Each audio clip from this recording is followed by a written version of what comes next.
Hello there everyone and welcome back to Divergences of Darkness fanfork as Plantagenia, here for session 2 of our single player campaign. Seems I'm alone so far. Hello, there we go. Hello warrior. My fellow Belgians, we lost the war against Plantagenia. La guerre, c'est fini. I think you'll find guerre is a feminine noun. War is female in French. I didn't decide that. But yeah, welcome everyone. Very much enjoyed the session 1 of this campaign yesterday. Looking forward to coming back into playthrough session 2 today. And we previously played Aragon in this mod. This is Divergences of Darkness rework. The whole impetus for these playthroughs that I'm doing in this mod, as well as TGC, is that I'm finally exploring the wealth of great single player mods that have been made for these years that I've ignored them in favour of pure multiplayer. My main YouTube content will always continue to be multiplayer, of course, although I did make one video edited out of the single player campaign that was good. But for streams, I think it's a really good thing. It's the perfect format for my streams, because I was finding multiplayer campaigns in Vic 2 really stressful to stream because there's so many things you have to think about. Not only do you have to think about the game and all the Diplo and fighting wars and all this stuff, but you also have to manage a stream, which is stressful. Single player is just an absolute blast. I don't have to stress about anything really. I can do what I want. I don't have to even pick an exact time because I have to show up for a campaign. It's just great. So I'm enjoying that. As long as the campaigns go well, unlike some previous ones we tried as Mutual Morris Net or whatever. DoD fanfork is like the perfect mod for this because it's Divergences of Darkness, which everyone knows and loves on my channel. It's got flavour on numerous countries that allow you to play really interesting campaigns without even trying that hard. You just sit back and let the event chain take you on a journey, and I really like that. Just great. Just having a blast with these. The Aragon campaign was amazing. Loved it. What kind of mod is this? Well, where do we start? Well, I just explained some of it, but if you want to know about Divergences of Darkness in general, it's just alt history. I don't even know what it was based on originally at this point. I need to research that. I'm playing some more appropriate music for this stream, by the way. I've got a different playlist.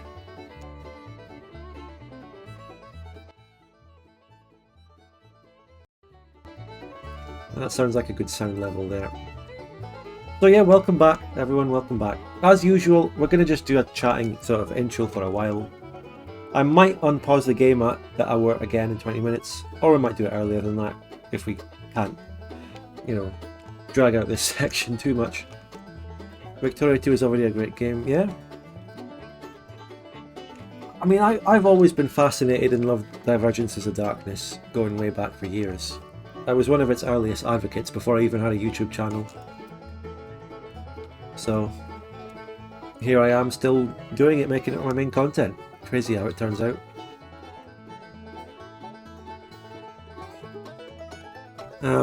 You'll be surprised how far back Divergences of Darkness goes. It started very, very early in Victoria 2. But the main versions that got the most notoriety were around House Divided, which is kind of appropriate for the theme of this campaign, South of America. And at that time it was called A House Diverged. DoD, Divergences of Darkness, it's just named after the DLC for Victoria 2 that it happened to be on. Divergences for Victoria 3 is just called Divergences. That's it. That's the name of the mod. Because we're so used to it being DoD for Victoria 2 A House Divided. No, Heart of Darkness. But that's just what we call it, DoD, this, that. Have the mod devs given you a rough idea of what to expect from this playthrough? Yes, the mod devs are very responsive to my playthrough.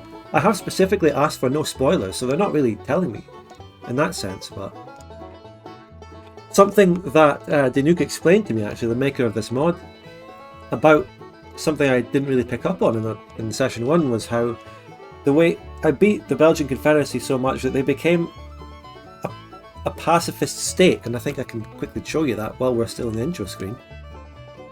We beat them down that badly. You can't see for the intro stuff. Can you see? Pacifist? No, it's underneath the word there, but I'll show you that in a minute, okay? They had their own little lark within their country to change to a pacifist state. They've been beaten so badly they reject war, and I'm just dominant in the region now. And I will say the war that we had against the Belgians was really good. I enjoyed it. For a single player war, it's alright. It was American bloodbath-esque. We got betrayed by Vinland. I found out that I had Qingqiu on my side and I didn't even realise it. They didn't contribute much though. They sent 9k to help me occupy after I'd beaten the Belgians' army already.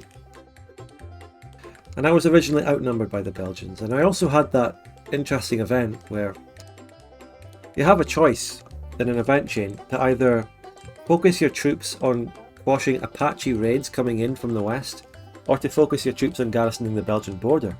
I chose the Apache thing, hence I have half of Texas there. But that gave me a massive debuff when I fought the Belgians when they declared in the event chain First Arcadian War. So, but I still managed to win despite that. And that's kind of the idea I had, right? That was what I was thinking. I was thinking, because the Apache thing is uncolonized land, I'm not going to actually fight a war for it. So in order to get that land from the Apaches, I need to do it through the event. It's the only way I'll get it. But the Belgians, on the other hand, I'll just be fighting a war with them either way, so I can trust my micro skill to win that, even if we get some disadvantage for picking that event. So I thought about that carefully and I made the right choice, trusting in my own micro against the AI, which isn't a difficult task, but you can still run into problems against the AI. You can still get bad rolls. It still happens. And now my main enemy is going to be Grand Colombia, I think, and then we move on to Vinland and the Scaling Council and all that. The good stuff. And we have event chains. The events of the lore is deep here. There's obviously we have slavery. There's a big debate. There's rumblings about rebellions against slavery. There's movements cropping up within the event chains. There's a very entrenched planteur aristocratic class who owns the slaves. They've got a vested interest. They want to keep things as they are. That's in the event chains. And I'm going to have to start making choices as we go forward here, I think. On the throne of Plantagenia, on the monarchy, we have King Louis, who has become some kind of cowboy king. And I think when I announced that I would play Plantagenia, people in the Discord, the DoD fanfolk Discord, were saying something about a cowboy king. And I think I found him. France is playing against Australia today in rugby. Sorry, this is a football stream. The football tag is still on there. It's still my sub alert. We only talk about football here. I don't want rugby. And we don't want your silly American sports like the fucking Oklahoma Browns or whatever they were. Tennessee Browns. All these teams. We don't want that. We want football.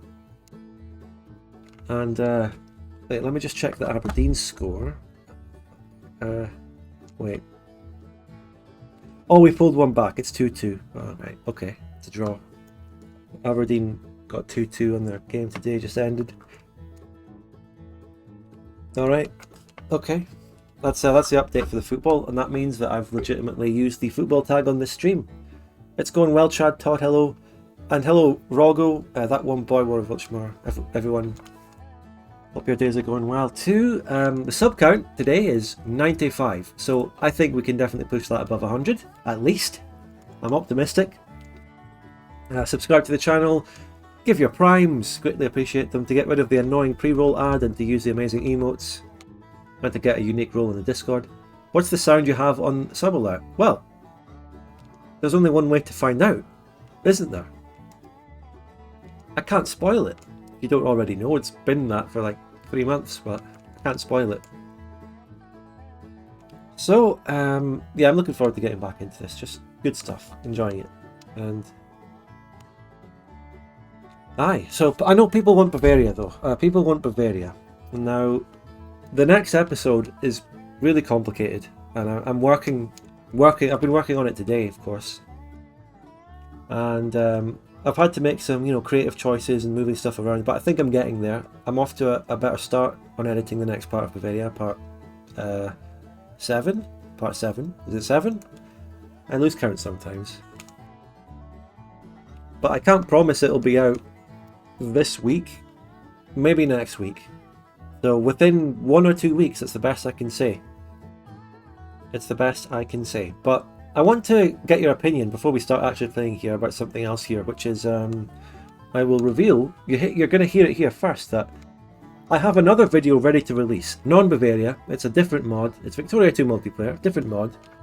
And I did announce it a little bit in a community post as well, which was this thing that I said. It's a playlist on my channel which has 2 videos in it already, that's all I said.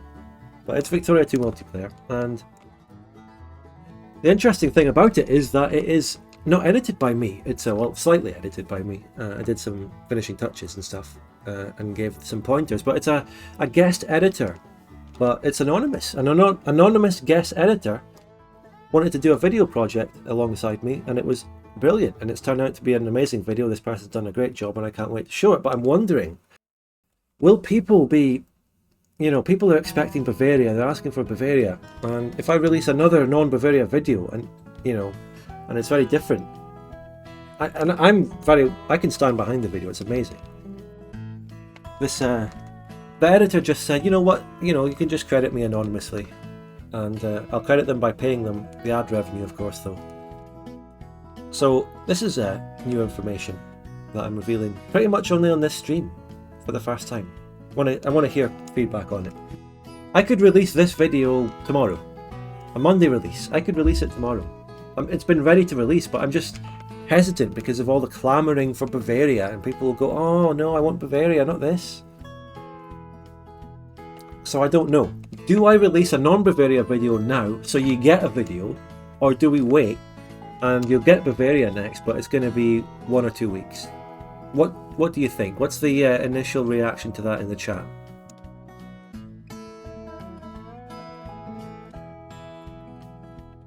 I'll get back to you on that, Michael, but I want the reactions to this info I just gave. Both now with a monkey. Okay.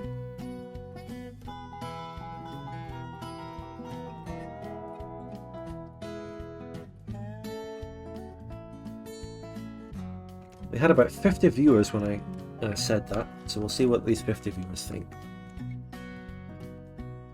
You do you, hun. Well, thank you for allowing me the freedom, but if there is anyone who's opinionated on the matter, I'd like to hear what you have to say. Well, yeah, I mean, even though you just say you do you actually raise a good point there, because personally, I would like to see the vid, but I agree with you that people will bitch about yeah. It's possible that I shouldn't actually listen to people just bitching for Bavaria, because I should do what I want to do, but like, it's difficult, you know, it's a difficult situation. Well, it's not that difficult, but it's something I have to weigh and balance. On the one hand, people want Bavaria, and people are clamouring for it, and people are even being a bit rude and demanding it. But on the other hand, I can do what I want, I can upload when I want, videos take as long as they do because they're detailed. But now I know that I can upload what I want when I want, but on the other hand, I do want to do what the community wants as well. I don't want to just ignore them and release bullshit. That's fucking paradox or something. Both and see what will get more views in an hour. Well, that's the worst of both worlds. Thank you, Shark Dog. I would watch any video you upload. That's the thing as well. If I did upload this other video, I know it would get normal viewer count or anything. There wouldn't be that many people who outright wouldn't watch it because it's not Bavaria. And the people who do watch it would be positive about it because it's a damn fucking good video. So... Hello, Daniel. If I release this other video, for me it goes in with my schedule more, because it means that there's not such a big gap between videos. I released the spin-off thing, the Indian Conspiracy, just over a week ago, and then if I release this video it would be just over a week later, so I'll be almost sort of having a weekly schedule, and then I can get Bavaria Part 7 done in about a week, just over a week. It would be good to release on Monday and get viewer engagement. It can be good for the YouTube algorithm. Yeah, releasing the video just now anyway, like I just said about a potential sort of weekly schedule would be good. To keep... you know, I've almost got a weekly schedule, but it's not for the Bavaria series at the moment. It's different projects and the Bavaria series, but you know, it's all complicated. The algorithm, Bringing the algorithm into discussion makes it even worse, because you have no idea what the algorithm really wants at the end of the day. Solution, just have a video documentary channel schedule. What does that mean? You mean like, oh no, I know what you mean. Like those big channels that release massive video essays just sometime every 3 months. In any case, welcome back to Plantagenia Part 2 of this campaign. We're going to get going in a minute. The people that demand the Bavaria series now can suck a lemon. Well, I don't see it that way. I don't insult anyone who just wants Bavaria, because it's my main series. Of course people want it, I understand. But I do have to accept that it's very complicated to edit. I also have loads of stuff going on in my real life that slows down the editing. And just before we actually get started here, I want to point something out which I've been thinking about. Like back when we had the American Bloodbath and the Muscovy series, and I had a weekly schedule. This was the pandemic. This was the lockdowns. So I could just make a weekly schedule and edit like most of the time because I didn't have much else to do. But now, like 2022, 23, got my life back. Got a life. I'm doing things. So having a weekly schedule is very difficult, if not impossible. And couple that with the fact that over the 2020 to 23 that we are now, period, these 3 years, my editing has gotten longer to do and more complicated. And I showed that in Bavaria Part 1. Did you know I had someone commenting saying that they couldn't really tell the difference in editing between like the Muscovy series and Venice series? Seriously. I showed the diagrams, well, I guess people maybe who don't edit don't know. If you go to Bavaria Part 1 and see that comparison of the Muscovy series and the Venice series, I would have, even if you don't know the technical editing of Sony Vegas, you can see there is more stuff happening in the average Venice episode than in the average Muscovy episode. There is more music, more subtitles, more shots, more panning, more zoom-ins, just more analysis, like actual analysis sections instead of just text, where I do a detailed vocal analysis which takes time to record and add stuff, visuals over that. Come on. How should I have to justify how the Venice and Bavaria series take longer to edit than the Muscovy series? It's not to say that Muscovy was bad or anything, I'm just saying it's not a qualitative, it's not a value judgment I'm making, it's a quantity judgment of stuff that is in the videos that's different. Anyway, we're going to get into the actual campaign at hand here after my little opening remarks. Some people are too autismo to notice the differences. Well, I don't know if it's anything to do with being autismo, but it's just, I can understand how people who don't know editing might not notice.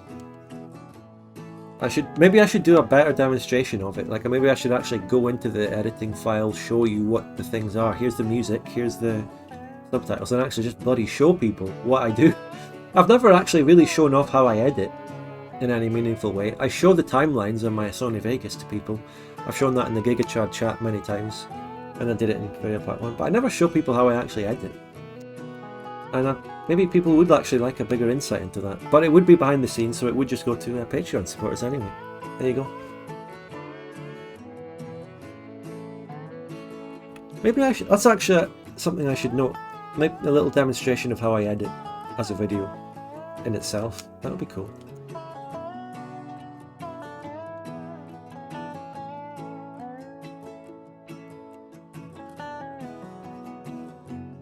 And then maybe as a cheeky note, I can compare it to certain bigger channels who barely edit at all, who do Paradox multiplayer, who I may or may not have had beef with.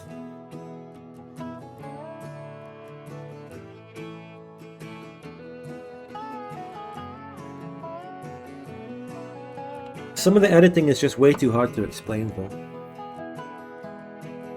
Like, it works in my head, but I could never explain it. One of those things that's hard to explain is like plot threads. Like in a Victoria 2 session, what you get is a giant bulk file of 4 hours. 4 hours of video. In that 4 hours, there's people talking, there's a game going on, and there's different things happening in the game. My job is to take that 4 hours of content and edit it down into plots and threads that make sense. So sometimes I have to jump between actual segments in those 4 hours to gather together different conversations, even if they happen at different times, put them next to each other so they're ordered by topic rather than time. Do you see what I mean?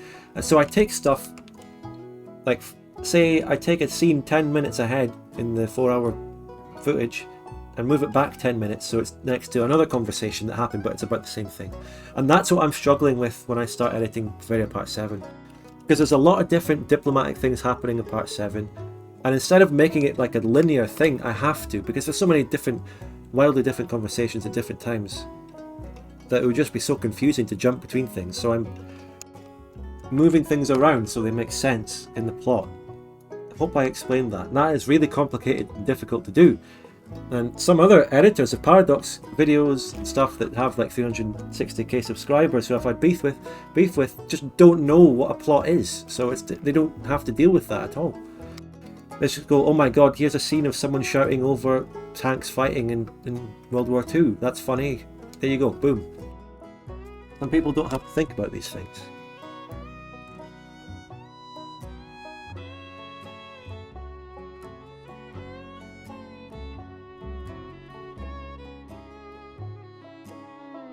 And by the way, everything I just described about the editing, I love doing that. I'm not complaining. I'm just saying, it takes time, it's time consuming, but I absolutely fucking love it.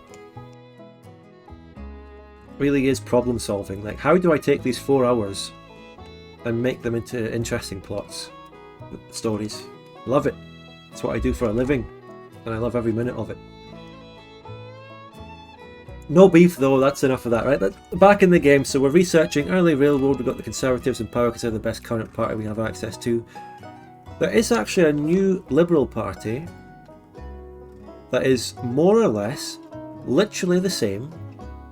Oh, it's radicalist, but it's almost exactly the same as the Liberal Party. Right. Oh, we can build a lot of new brigades off the land we got from the Belgians. Very nice. So, yeah, we actually had 2 wars against the Belgians just now. The first one was the event war. The second one, they declared war on one of the little breakaway states, and I joined it. Basically. Oh, we don't have many accepted pop troops here to build. First railroad in 1849. I'll have you know I have railroads. Look, we've got one, the Baton Rouge de Lac Henri Express. It's there. We're playing open TTD here. We're taking the cotton to the sulfur, making... What does cotton and sulfur give you if you put them together? What does that produce? We don't have a factory. All the factories just closed down because we're in laissez-faire. Yeah, I've been encouraging capitalists to actually get laissez-faire moving. And it's sort of working. I think there's enough capitalists now to invest in some things in a reasonable amount of time. Ammunition? Well, what does the cotton do in ammunition? Nothing. So anyway, let's just be ready to unpause. It's nearly the hour, so on the hour, 1 minute. Literally just finished watching the previous stream VOD. Glad to hear it, and you're here live for the next one, right now, right here. We're doing it. Fuck it, live! And I can't wait to see what the next event chain thing is. In the meantime, early railroad, by the way, that tech gets us towards some of the events we have to colonize stuff. That's why we're getting that mainly.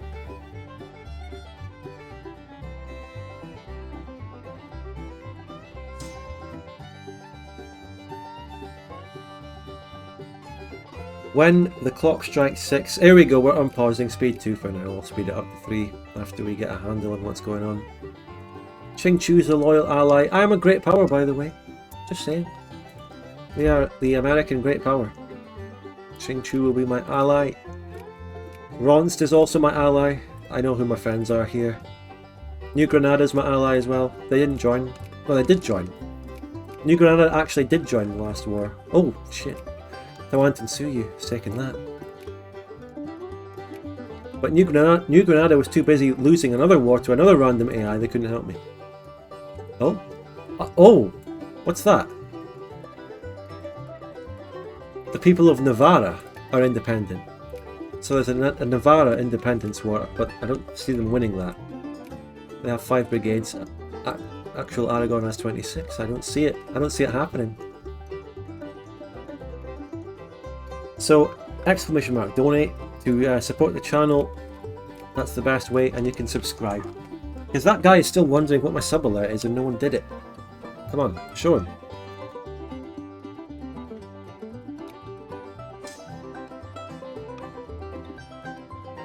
We're getting some immigration, not as much as Finland. Finland is a republic, so they'll naturally get a lot more. But I'm getting some, which is very nice. Remember that city, La Galette, which inspired my king to become a cowboy? That one got a baby boom thing. It used to have 50k pops, now it's up to nearly 100. So that city did grow by double.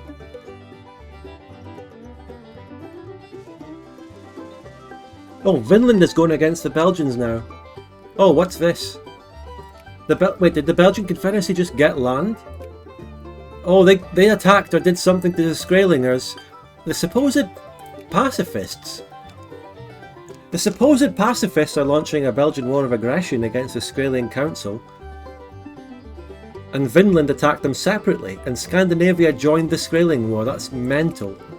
What is going on? Got a 2-2 general, which is nice.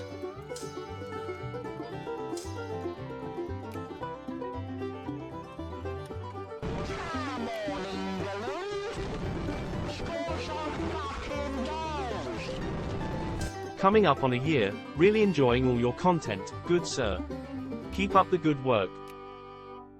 Thank you very much, Warrior Vultramar. Thanks for the kind words and the Prime for 11 months. Pacifism means nothing in the face of event wars. Or you said it. We'll keep that mobilization size, I think. Oh no, actually, let's get rid of service by requirement. Because we can lose the education efficiency and we can reduce the minus to immigrant attraction by 5. It's not going to have that much difference in my mobility. From 19 to 14. Look, it's fine. I'll still win all my wars. I know what I'm doing. In my small fanfart game, I played Once Discovered Neptune. You also had another comment about how... What was your other comment that I was going to reply to?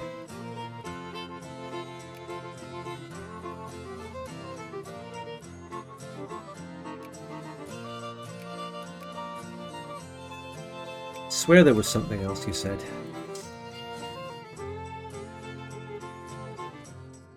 The Belgians are about to get crushed.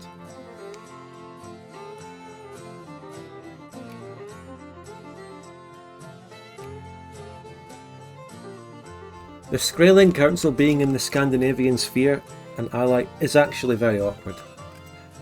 It was, yes, Nicholas, it's well, it's not the American bloodbath at all. This isn't a bloodbath, this is a peace bath. That you didn't expect, it wasn't HPM based, but this is actually, it's still got HPM stuff in it, I think. The Muscovite Wars era. I think some of it is based on HPM, if I recall what the dev said at one point. Lots of wars going on in Russia. I could have sworn they put HPM stuff in. They must have.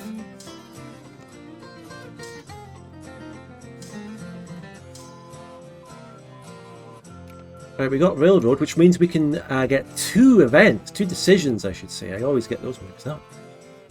Claim North Kymry. Certain bands of Apache have moved northward beyond our reach to preserve their nomadic empire. So long as they continue to plague our settlers and our communities, our frontier will not be secure. We must press north. Let's do it. These places just gain life rating, but I don't have... Wait, did I just gain them? Oh, we gain Vero Vermelho. Oh, and I gain cores, maybe? Very nice. Again, new land. This isn't even Apache land. Did we get this as well, or did we already have that? It's hard to tell. I think we already had that. Claim Upper Mississippi. Oh, we get a lot there. The Mississippi is a crucial waterway for the economy of our country. Getting trade down to Nouvelle Orleans, located on the delta. If we control directly the upper course, we'll be able to extend our influence northwestwards. Great, let's do it. Take this. What did we just gain? Did we gain land? I swear, I never remember what land we had. I think we just took this. I think we took some stuff here. I think we took these 3 provinces. Or maybe this as well. we definitely took that one in the middle, St. David, that we didn't have. This Tata stand, this is an amazing reference to the Aragon series. Yeah, that Tata stand is looking really strong and big. That's looking crazy. And it was formed by Crimea, which means that Crimea might be a good run. Might be a good playthrough. Okay, so what do we need? I think we need a military tech. Now let's continue. What more can we do? Did we get anything new? Stage an incident? While we had expected the Belgians to seek vengeance against us after the Arcadian War, they have proven to be reticent. This is unfortunate, since our ministers believe that the best way to rally pan-Arcadianism among our people would be to portray Belgium as a soy jack, to seal our rightful claim to the leadership of the continent. We're doing okay with revolution and counter-revolution. Protectorate Salagi must exist. And then we get the Second Arcadian War. Okay, don't annex the Salagi then. Don't do it. And we lose this. I mean, do I need this opportunity? The Belgians are already so cucked. What do I gain from it?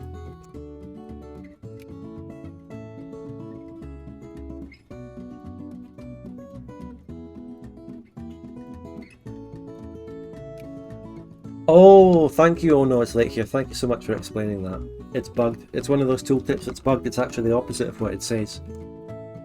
Protectorate Salagi must not exist. Because when I saw that it must exist, I was thinking, maybe the incident that we have to stage here is that we use the Cherokees to stage the incident. Like, we make the Belgians kill some Cherokees, and then we do it. And for that, they must exist. But, turns out, they have to be annexed. Must not exist. Please, everyone, tell Danuk about that. Go on. Tell them on their Discord. This is unacceptable. Yeah, this is a Nurse Reno reference. What are you going to do about it? I want more event chains from my fucking Cowboy King. Come on. I need to hear more from him.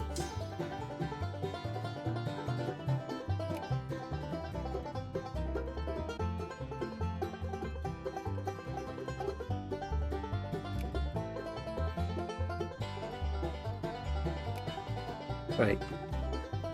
You know, the industry, the railroads, the capitalists, they're all shite. They're not doing it. I did put the taxes down on my upper class as well. I put it down even more. Please build something. Please. Just build some damn stuff.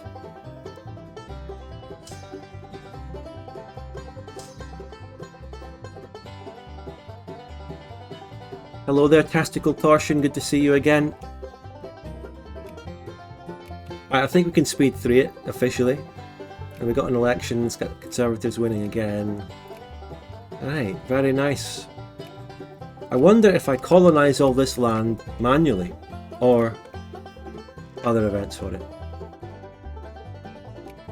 Or does Qingchu get it? I think I get it. Ronst has cores. We need to get them. We need to get Ronst their cores back. Fucking full Irredentist Ronst playthrough. Right. I've finally added a Belgian country to my spear for the first time, and we also get Qingchu in the spear. Great ally. Wait, oh my god, the slavery debate. Oh no. Oh god, this is huge. The slavery debate. This is part of the election though. You should work with people and try to combine the LARP DoD and MP DoD somehow. I don't know if anyone wants to actually play this LARP in multiplayer. What demand is there for it?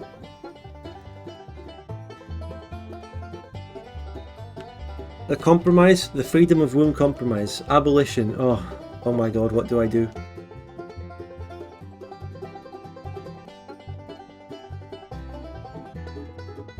We have to abolish this though, right? Support the... We abolish it. We abolish it. Sorry. It's the mechanical thing to do in Victoria 2. It's the best, most sound way to play the game. Just arrived and there's banjo music. Look, I'm making the theme songs more appropriate for this playthrough. Greece is semi-autonomous. Very interesting. Crazy. Militancy is free reforms anyway. Oh, exactly. This is the music of my people, says Testicle Torsion. Right, we want laissez-faire, I think, so either of them.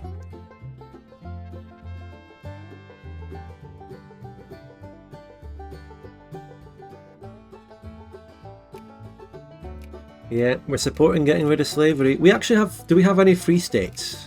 I don't think we do. We're just... Oh, this one here that we got from event is a free state. Albions have moved to it. And Scandinavians. Immigrants are rapidly pouring in, but none of my pops are. Because I'm getting a lot of immigration. People looking for new land.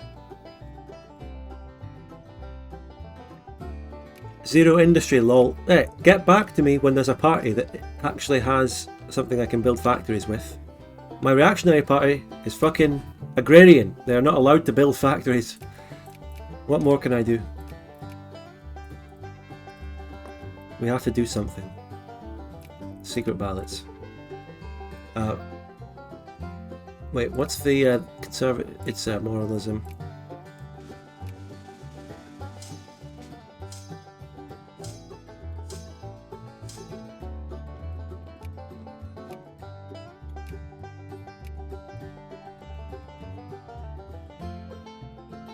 The Belgian Confederacy is having a rough time. What happened in these wars? What happened to the Belgians? They still have their full land here. They didn't give anything back to the Skrelingers. What a shame for the Skrelingers. They got fucked over.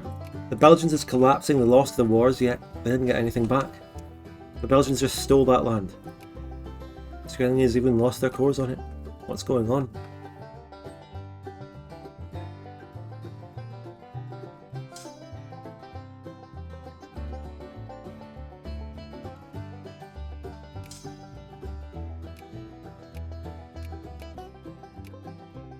Right, having a very fun chill time here.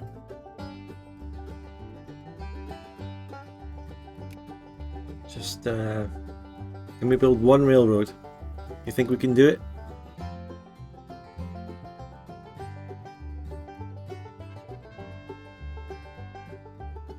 War policy, jingoism.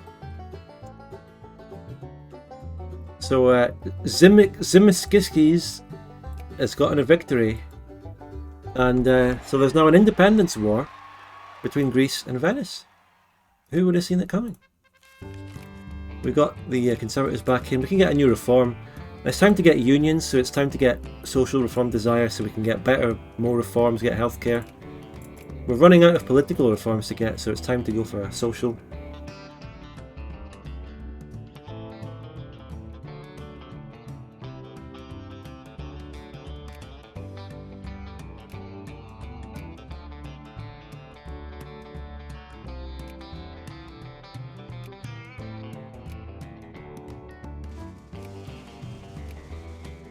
Our biggest state here actually needs capitalists. It doesn't have any, so that's really important.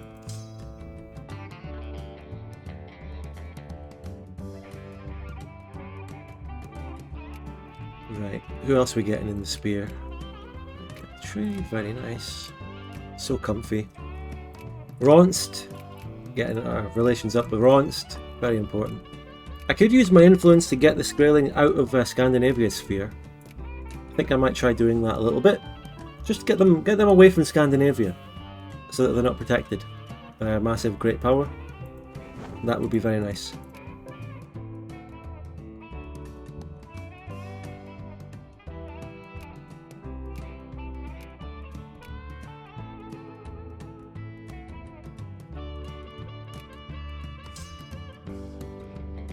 So, anyone in the chat, have you been playing DoD fanfork yourselves lately, and what countries have you been playing as?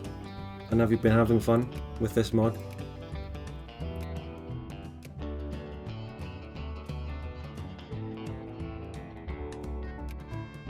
Wait, my party changed. My party changed. It's become l'avant-garde. Guard spelt wrong. The oligarchs are still the same. Both of my liberal parties have become interventionists. I think they both already were. I don't know. These parties are changing. This is different. I'm interventionist now. Protectionist, interventionism, pro-military. So you know what that means? It means I can actually open all my factories and subsidise them. And you know, I actually want to go for laissez-faire as well. I actually wanted to do laissez-faire. I was in for it. I mean, I was all for it. I wanted it. World's Fair. All right, we're going to be paying 250,000 like in small installments. Who knows when it'll end. But instead of having to wait for the useless capitalists, now I can actually just build my own railroads.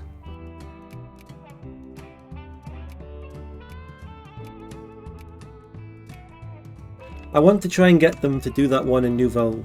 Which region are they so close to it? Nouvelle France. I want to let them build that Rosalie railroad themselves though. The capitalists are close to building that one, I'll let them. Right, we're out of money. Don't go bankrupt from the fucking World's Fair thing, please.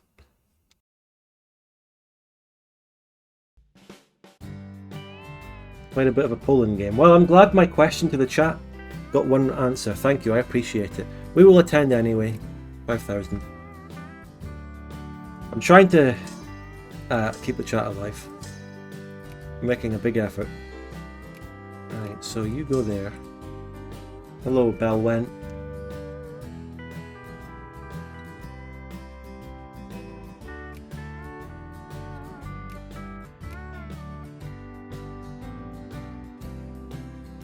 I was busy doing a War Thunder event that drained my soul. War Thunder. War Thunder. I've only ever heard people complain about that game, and when I see adverts for it, it just seems like the biggest shitty scam I've ever seen.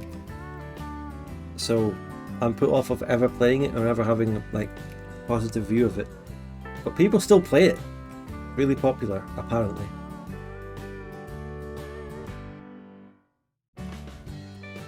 So apparently it needs to be past 1900 to actually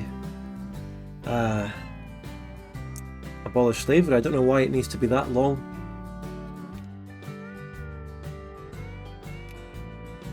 Star Sector rocks. What is that? Is that a new game?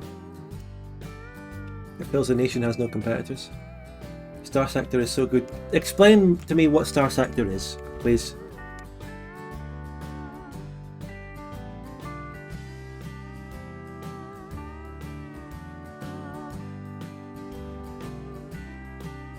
It's been out of... Isn't there some new game coming that sounds something like that?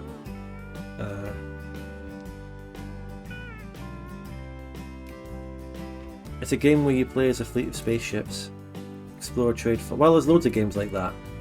You know, like the Buzz Lightyear toy coming out? That's what that is. A million games fit that description. Started a Belgian Confederacy game right after watching you last night. A Belgian Confederacy would also be really fun to play. Starfield. Is that the upcoming game or the new game? Starfield. These games, look, these games are all the same. They have the same names. So how am I supposed to tell the difference between them, okay? Starfield and Star Sector. Look, it's the same thing. I do play War Thunder, and I'm not one of the people who tried to leak classified documents to make sure that a vehicle in War Thunder was 100% accurate. So what is the Bethesda one? I'm getting most immigrants now. Look at that.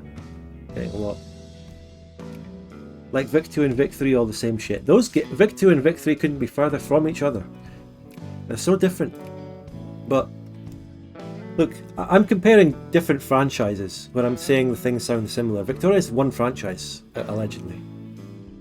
So if you're going to say these things sound similar, well, they're the same franchise. But Starfield, Star Citizen, Star Sector. Is there a game called Star Citizen as well? Let me Google quick.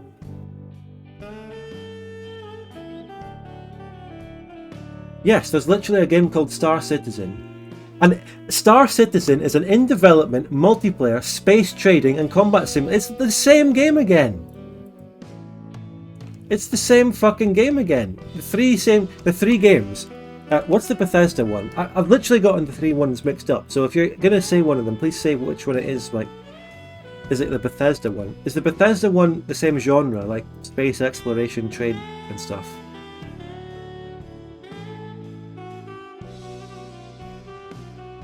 I've forgot. Seth, did a review on Star Sector, Starfield.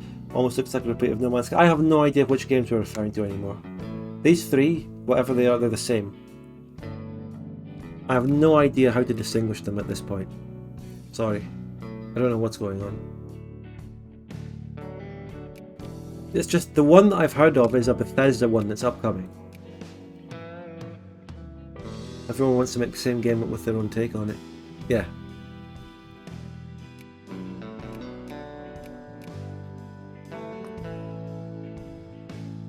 Star Sector is an old-style game, Starfield is a Bethesda Skyrim in space, and Star Citizen is a scam. I'm never going to remember the three different names though and which one's which.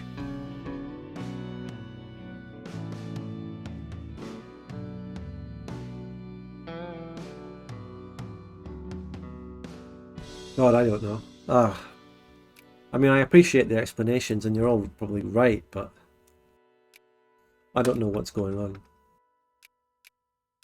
Just let me build more railroads in Vic 2. That's all I need to know about right now. Oh, we've got a fast song coming up here.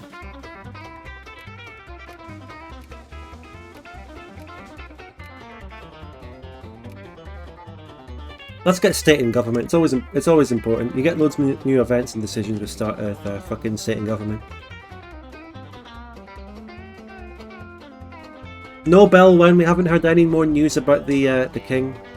We don't know what he's up to right now.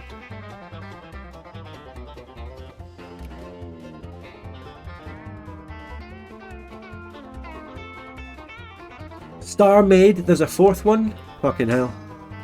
There's another one?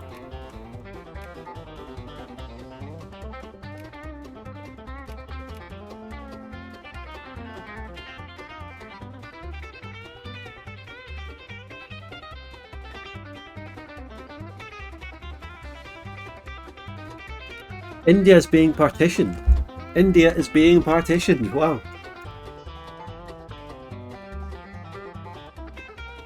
Are you going to paint the Belgians? Not anytime soon. I'm fine.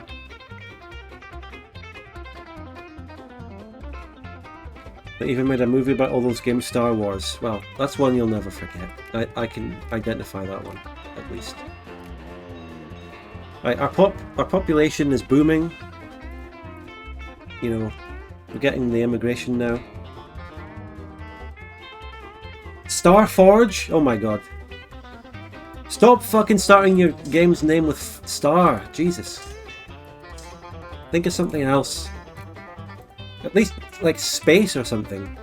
Space game.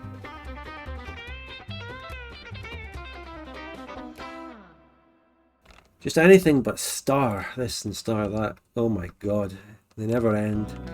Space Engineers. I remember that one. I don't think I ever played it though. And then there's fucking Stellaris as well. Alright, Rebirth of the Feast. I don't know how you... I know that singular it's pronounced Feast. I don't know if it's pronounced anything else in plural. Fees. De la Liberté. Okay. Decades ago, the Belgian Revolution saw the Belgian Confederacy break free from Plantagenian rule. Louisiane, the Atlantic coast of Plantagenia, joined them in their revolt. Does that thing have cores? Baswell-Valwazi. Louisiane is down here in North or South Carolina. Oh, there's another entire country called Louisiane. See, that was referred to a lot. It's even got cores on the Cherokee. Louisiane was referred to a lot in the event chains, but I didn't know what it was at the time. There was a rebellion there. Should have called it Starlaris, yeah. So those people, the Louisians, have Sons of Liberty Revolution group. It's Resurgent, there's another organisation. Armed by liberal ideologies of Great German Wars. Republicans enter the monarchy, concentration of power in the hands of the Nouvelle France elite of Central Plantagenia.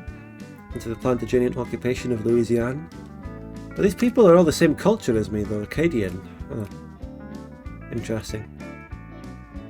Damned rabble rousers. Well, we're going to have to put them down. I don't want to become a republic. Or do I get more immigration? Oh.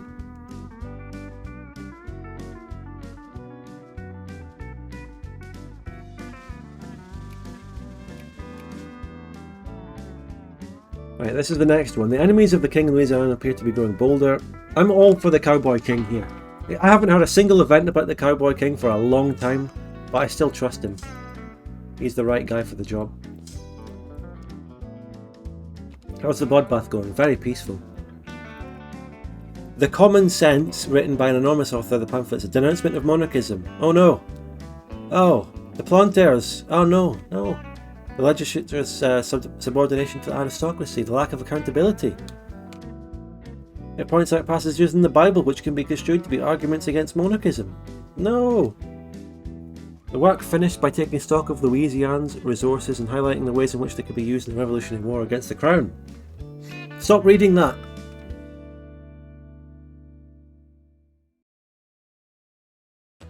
Oh no! Anyway. Right. Soldiers? Aye, soldiers.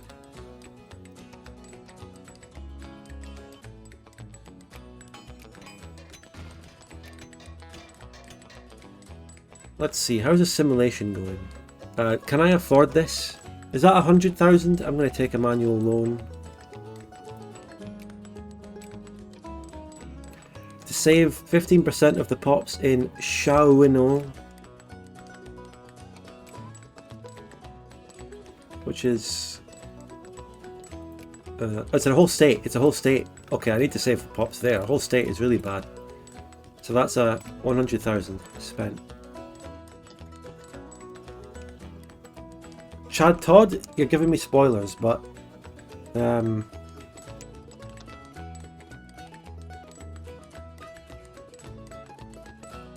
yeah, Michael, that's right. When you did the decision to abolish slavery, you chose to outlaw it via royal decree, then the monarchy was abolished. Okay. So it can't be through the king, really? Bit of a spoiler. If there's anything... I mean, if it's clear that that's going to happen by the text of the events, then it would be a spoiler. But if that's a surprise that wasn't clear, maybe it's okay to spoil.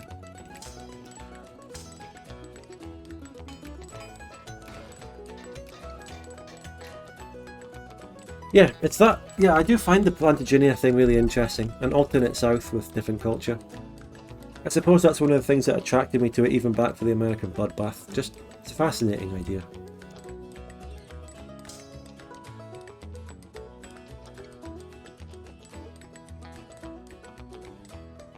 Well, I don't know what's going to happen, Chad Todd. We're just going to go with the flow and hope that we get to keep the fucking Cowboy King.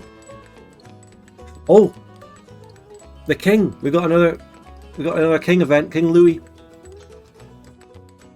King Louis is questioning his role as monarch. Up until now, the Second Charter of 1814 has limited the Plantagenian king's ability to directly influence politics. So he's actually more a constitutional monarch.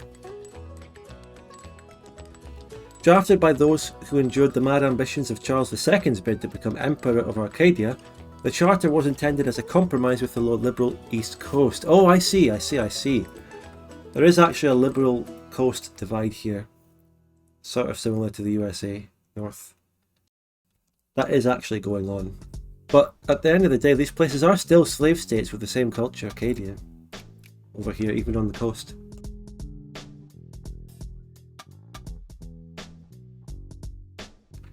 Yeah.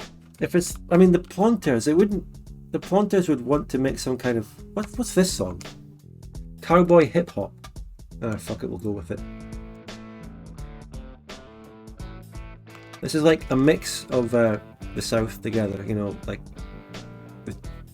you know, a mix of the two cultures in the South. So, okay, so we've got a very big choice here. So it confirms the king's status as head of state, but still remands significant powers to the legislature. Right. The king wonders, must these rights to property include slavery? Is that not a perversion of justice? Could opposing slavery break the stranglehold of Nouvelle France? Though the Plantagenians will abhor it, many monarchists believe that the time has come for the king to take a more active role in politics. This is exactly what Chad Todd was talking about, but... Sorry, but I want to do it. I want to go with the king. I want to use the king to bring down slavery. If I fail and become a republic, so be it. I'm going to go for it. The Rosalie speech. The king is getting active in politics.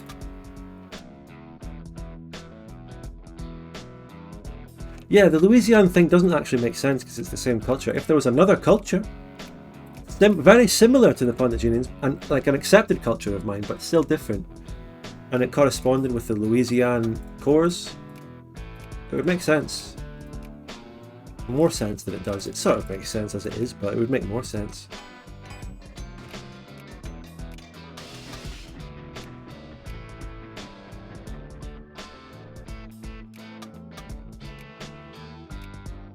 Well, I choose the king as well, Chad Todd. I choose the king. He's the cowboy king. He didn't actually get a native mistress, so maybe that's why he's going to fail. He didn't get laid. But I still believe in him. Oh my god. The Rosalie speech. The maintenance of constant vigilance against our enemies of our nation is our firm commitment. We endeavour to defend Plantagenia with all our power and know that our subjects do the same. Yet as we consider the threat to Plantagenia, we see one rise above the rest, one internal rather than external.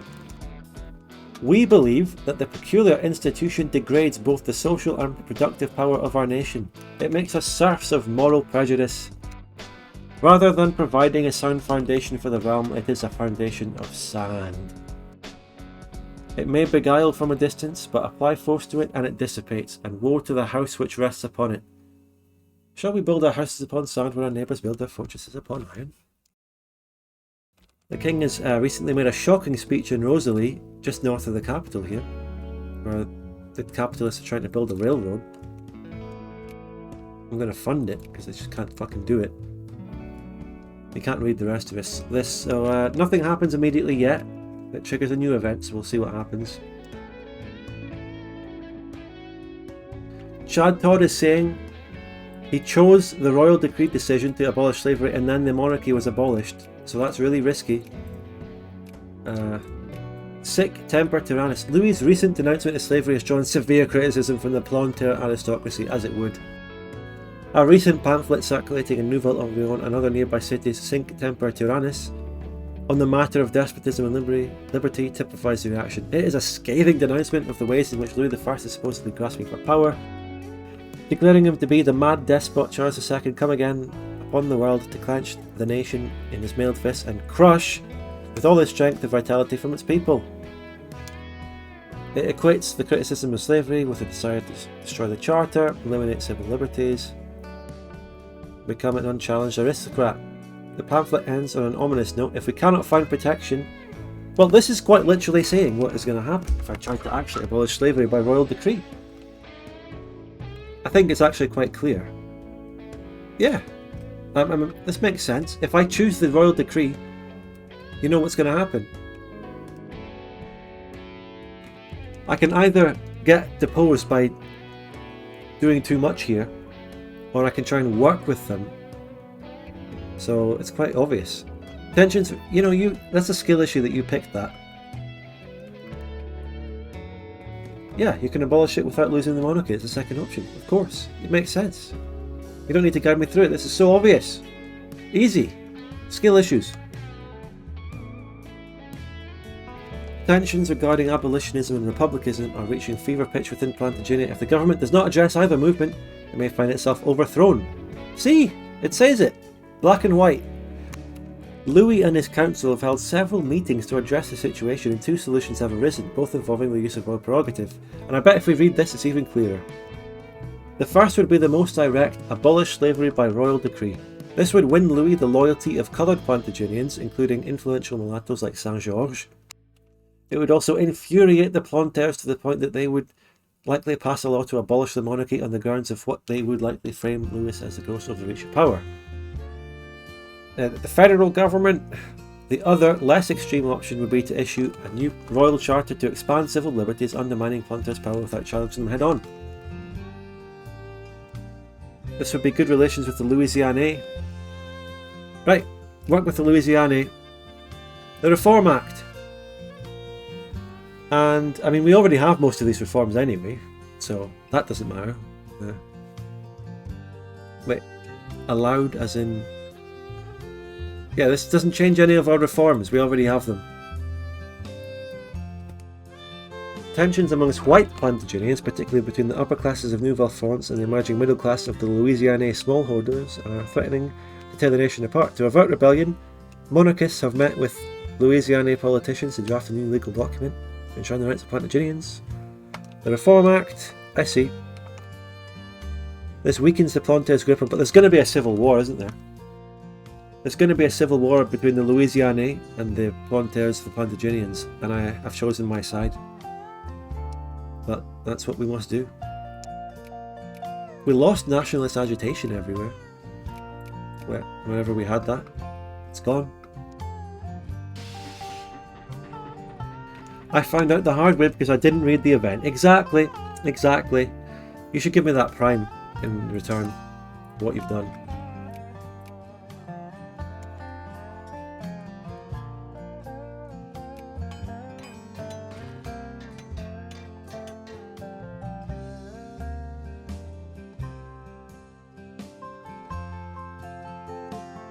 You can build railroads now. Yeah, I don't have the money. Oh, I got a third national focus. Let's go. The immigration is coming in. Let's go. New national focus. Wait, let's think about this. Where's Basse-Valloisie? Yeah, it's here. Let's make more soldiers in the lands that are going to become part of my country, I think. In a potential civil war, since I've sided with the coastal Louisiana. You know? I'm worried. No spoilers.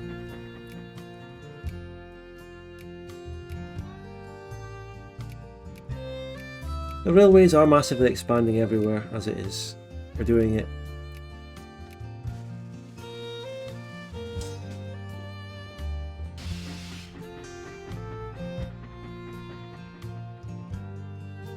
Is Ronst coming into the sphere? Yes, they are. Beautiful.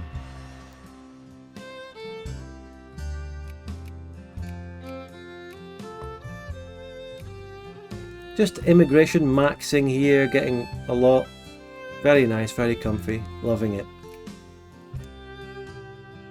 We're thriving right now. All because of the Cowboy King Louis.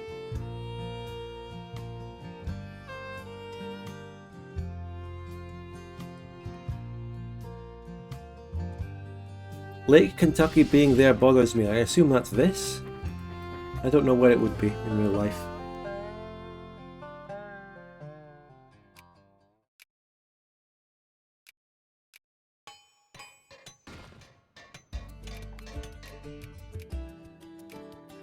Railroads. Okay. Jean Rouen, by the way, legendary general, we still got him. Oh, it was because it was the dam in the 1930s that made it? Ah. It only exists because of a hydro plant. Oh. My immersion is ruined, frankly. I'm going to just uninstall the mod and uninstall the whole game while I'm at it. It was built during the Depression.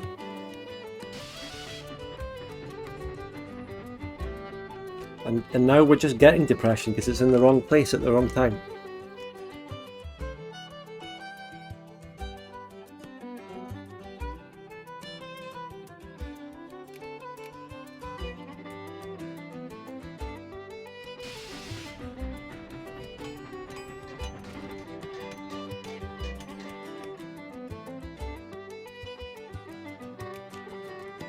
Infamy is really bad for an immigrant nation here in the Americas. We get minus nearly 30 immigrant attraction just from 5.88 infamy. Crazy. By the way, subscribe. Let's get that sub count up to over 100. Let's do it. Opening of the Delphi Council. Yeah. Did Greece win its civil war? Yeah, they're alive. They white peaced. And now there's Bulgarian nationalists all over. Is it over for the Ottomans? Calling the Ottoman Empire the Ottomans is an old joke. Mantua? Why can I fear them? But Bad Frank used to pronounce, or maybe he still does pronounce the Ottomans as the Ottomans. So that's an old one. You wouldn't get it. I don't think it's in any of my videos. I don't know.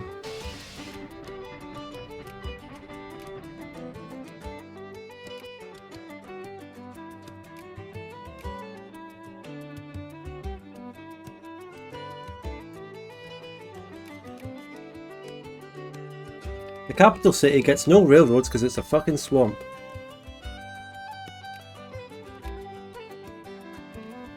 Lama's trial? A peculiar case has emerged from a local Plantagenian court near Nouveau Lancaster. Deng Sisu, a San Boar, that's these people I think, merchant, herding llamas for trade coming from Qingqiu, has alleged that part of his herd was stolen by a local Plantagenian seller. Since the merchant is of native descent, the case has been handed to the BNA, the Native Association. Don't friend group MP YouTubers live off sharing inside jokes between the group to the audience too? Isn't that psychology behind it? Oh, to a certain extent, yes. But I don't have one group or one friend group or things. I have different groups and we've developed wider memes that go across the whole community and in jokes and stuff that get... Like, one of the examples of Frank saying something is he says spear instead of sphere. That one spread everywhere. And that's one of those examples. So, it happened. Anyway, this is a very interesting event. There was no concrete evidence presented during the dealing with the native inhabitants of Arcadia. Of preliminary hearings. But that did not stop Deng from informing the government of the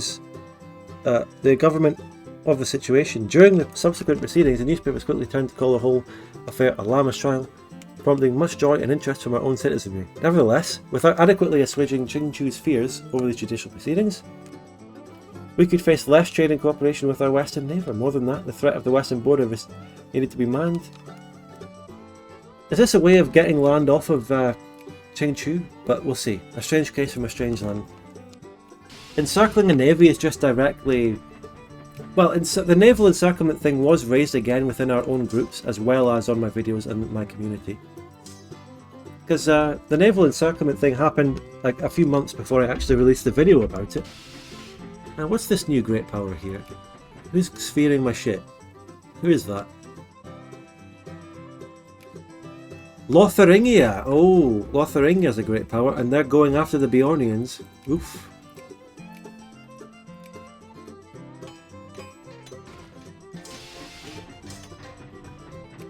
Let's make the rest of my stacks pure mobilized stacks. So I've got 3 real stacks and then 3 or several or loads more mobilized stacks out of just pure artillery. I like it.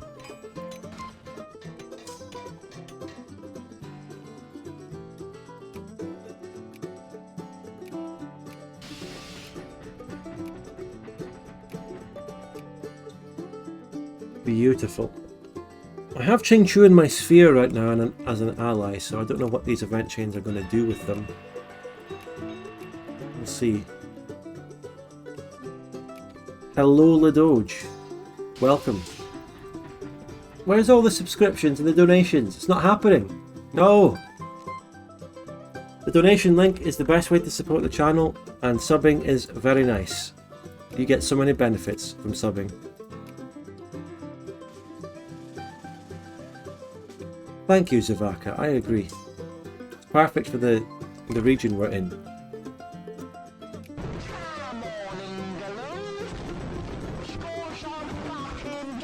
That's it. Thank you, Rurin, very much for the 3 months. Now we can again justify having the football tag.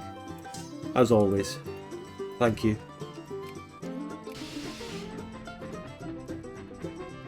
The Qingqiu's embassy. Oh, the official delegation from Sanbao. That's the capital city. Yeah. fewer demands than any prior accommodation required. Okay. Dampened any jingoistic arguments to ignore them. Then, okay. So we don't want to go to war with Qingshu. We don't want to go to war with them at all. Okay, that's good. Yep. And then we get an embassy, and the relations go up, and I'm already, you know, allied and sphered with them anyway.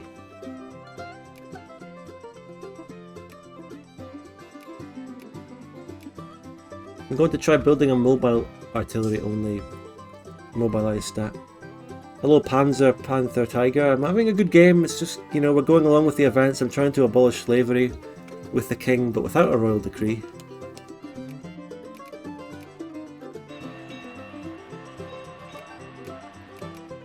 Capitalists need to start more projects to build more factories because I've got a lot of unemployment, and unemployment is bad for immigration.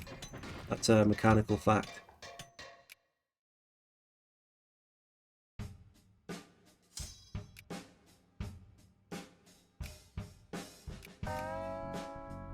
We now have the Cherokees in my sphere, and you know why I did that?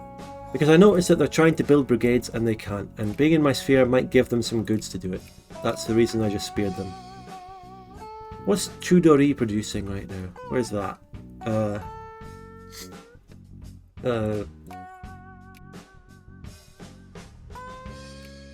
It's all the way over here. We can change that to cotton from cattle.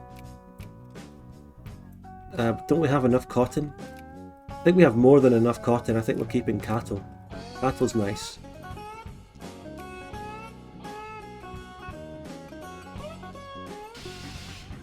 This playlist is great. I'll link it. I'm going to give it the full shout out they want because it's a free license and all that, but I do have to shout them out, and I will put their link in the YouTube VOD as well, so they don't copyright me. Here you go. That's a link to the playlist if anyone's interested. Check it out, it's very nice.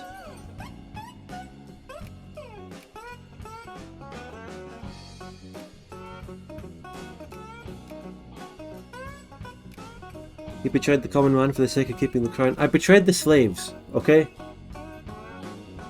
The common man is actually going to be better off because we passed a thingy with more rights for the white people, the non-slaves, but we pissed off the slaves because we didn't free them yet. But we will work on that, okay? It's going to take time. We'll try and avoid a civil war if possible. So the Tsardom of Rus is united. Rus, I should say. The slaves would have had your back, surely. Nah. They don't have any power or weapons or anything right now. We need to gradually improve them or else they'll just get crushed by the Planters. Hello, Pico Man. Can the Tatar Khanate survive against Muscovy? With 56 brigades, I think they can. Do they have any more corps themselves? I wonder if they can get even more land than that and form a much bigger nation. I don't know.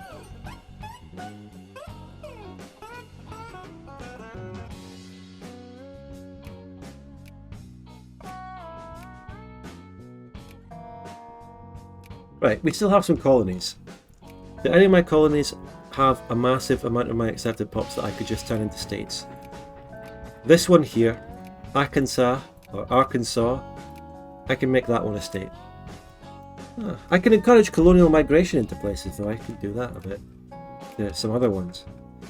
You know, let's encourage colonial migration into the Apache lands, that's pretty lore friendly.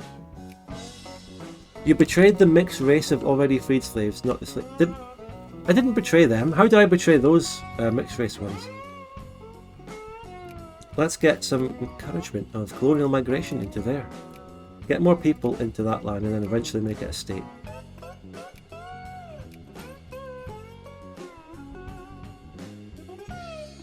How has that 50% assimilation been doing? Well, Akkadian has actually overtaken Afro-Arcadian now, but that's mainly because of immigration. Apache is 2% of my pops, but I mean, I think assimilation is going fine. Anyone? Veliko-Russian? No, accept the target. No valid target. We're assimilating Syriacs. We're assimilating Swabians.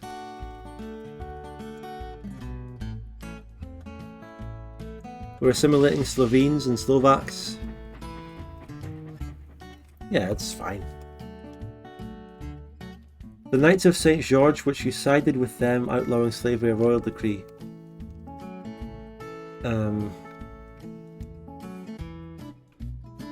Yeah, I wanted to keep the monarchy. It's more important than petty disputes between different factions.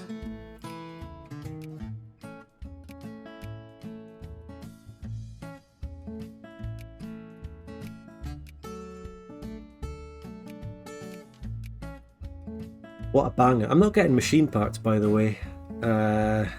Oof. I sided with the Louisianians, not the Knights of St. George. Yeah, exactly. Because the Louisianians will support having the monarchy as long as it gives them reforms.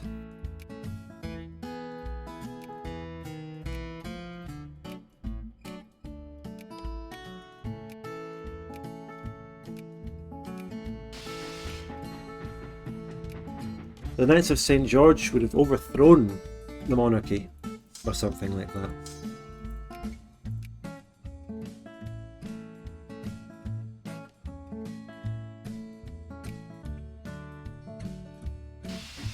Oh, this one's at max bureaucratic efficiency.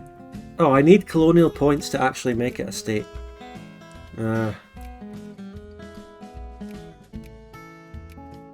I could make this one a state next, but it doesn't have enough pops. Oh, it's already a state, that one. That one's already a state. This one? Any of them have good resources.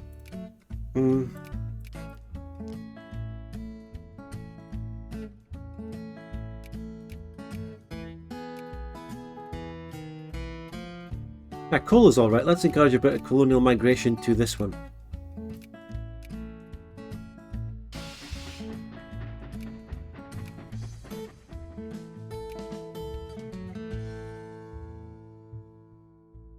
You know what? I want to get some naval tech. I want to upgrade that so I can get more colonial points. No, I could put taxes up because I have that power now because I got an interventionist party, but do you get cores or events to take the Caribbeans? I don't know. I don't have any decisions available. I don't know. I'm waiting for events to guide the way. The end of the Holy Roman Empire, the unification of the Danubian Confederation. Oh. Oh.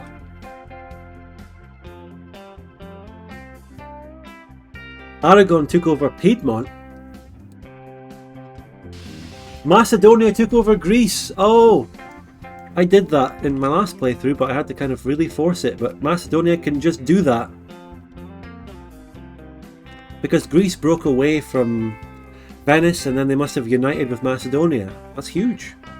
This is a real big Macedonia playthrough. But Macedonia lost Turkish as accepted, which I think they start with.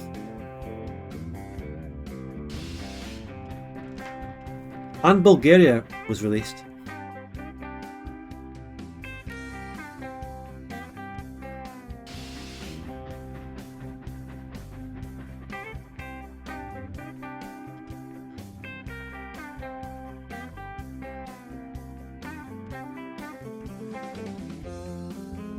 The Danubian Revolution! Oh my god. It's a republic.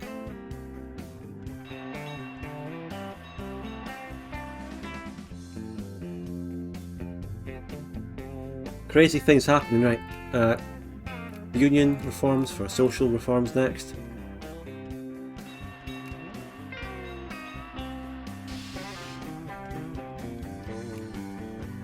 And there you go, as soon as I sphered the Cherokee, they can build an army. Reno's back.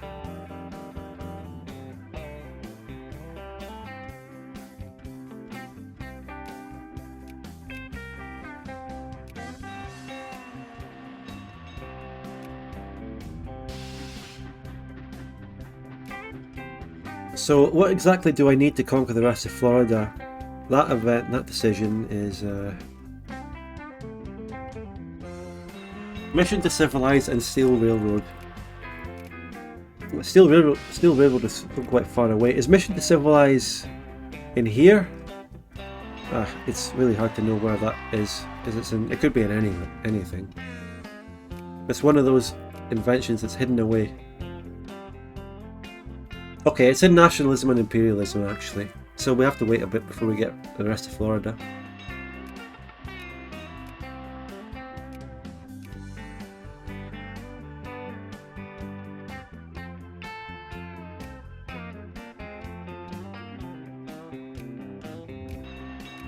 But HRE has a longer name in this mod. Do you want to hear it? Oh, I can make a state in that one. There you go. I'm making states. Good. Do not extend slavery. Ah, you see. Hello, isopropy. We're not making slave states. This is one of our first non-slave states ever. By the way, the land that we took from the Belgian Confederacy, do we have any Septiman slaves? Basse Valvoisie. Do we have slaves here yet?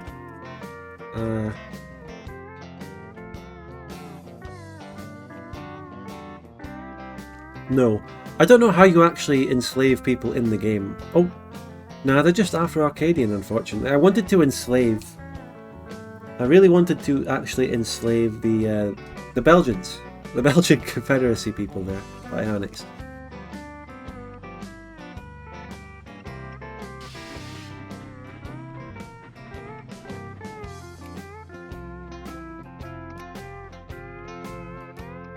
No machine parts.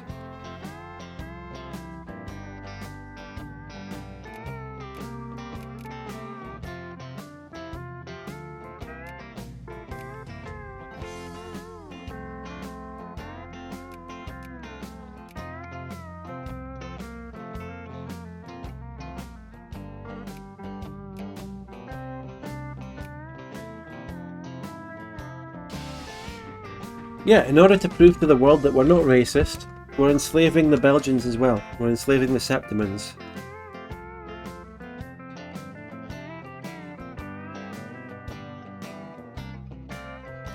Right, so any decisions I can go for next? The Sioux homeland.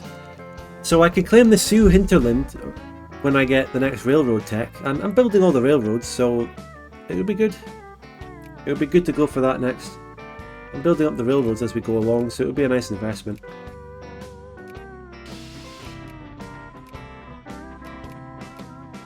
Fuck it, we're going for the next railroad tech. We're going for it. Let's do it.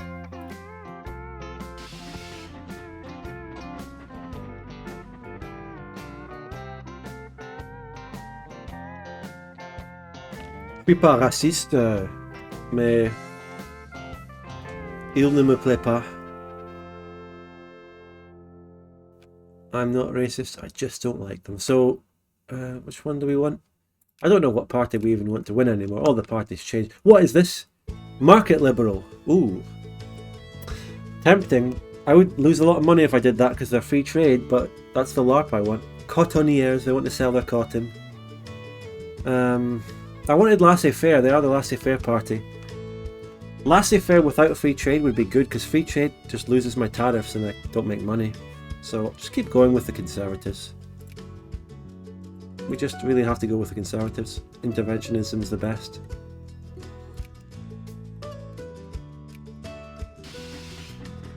Cotonniers sounds concerning. What, they're just, you know, they're the slave owners that sell cotton. That's it.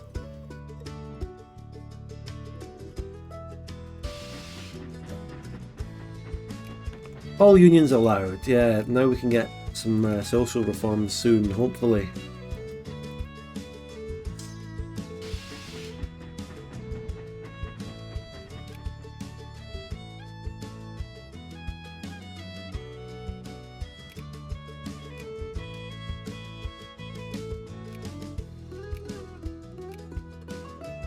And we can also get rid of all our colonies and make states out of everything.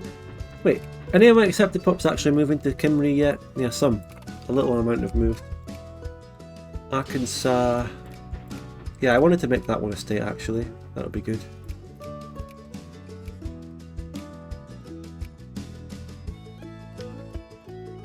I need 16 colonial power points though. Right, just one more. One more ship should do it.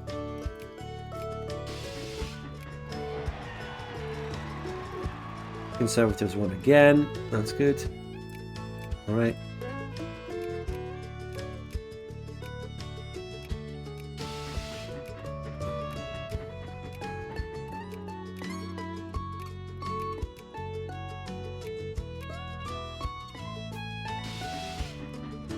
Our accepted pop numbers have gone up a lot. We've massively increased the amount of Plantagenians we have in the country by assimilating immigrants.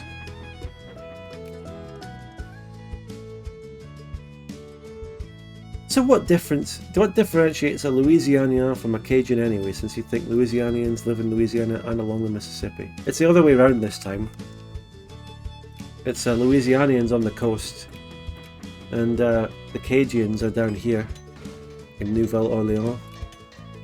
I don't really know what differentiates them at the end of the day. I don't think it laid that out too well. They speak the same language, they're just, I don't know, it's just coastal liberals versus inland slave owner reactionaries. But again, the coastal liberals are slaves as well in this, so it's not exactly a north-south USA divide. Maybe they're just hypocrites. The really big fat hypocrites is what they are.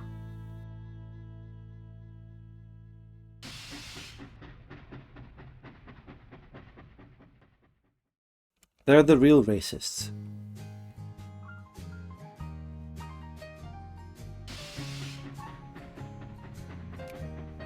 The immigration is still beautifully flowing in, but Lotharingia, annexed Bjornia, Anglo-Lotharian.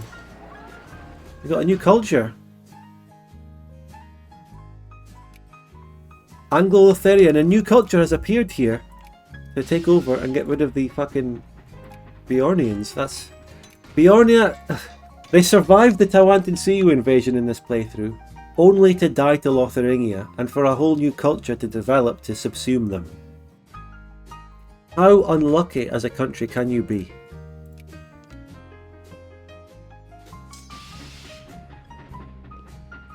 Can we get a few come on Englands in memorial for Bjornia? 96 subscribers. If we can get 4 more, we'll get up to 100 on this stream.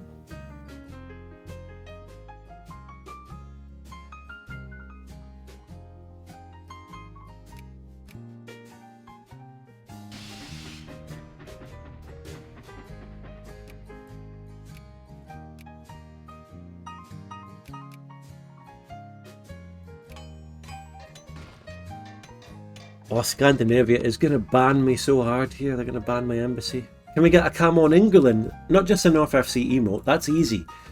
The North FC emote is the easy part. Oh god, I got banned. Oh, no way I'm taking that. Can you do the hard part and give me a come on England sub alert?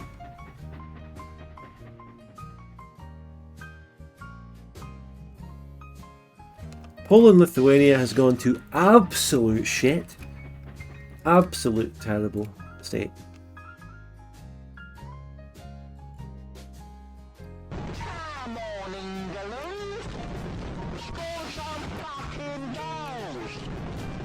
What DA? Thank you, Swacko, for doing it. Appreciate the 12 months. Congrats on a year. A whole year of this nonsense. Can you believe it? The railroads are flying in. Oh, yes. So many railroads being built. Time flies. A year. What was I doing a year ago right now? August 2022. Oh, I was actually in the fucking Bokoan drama right now this time a year ago. Funnily enough. What a weird way of bringing that up again. I shouldn't have said that. I suppose we were rapidly getting closer to the release of Victoria 3. I was doing the Venice series. It must have been the Venice series, aye? The Venice series must have been coming to an end soon. It was like reaching its final episodes.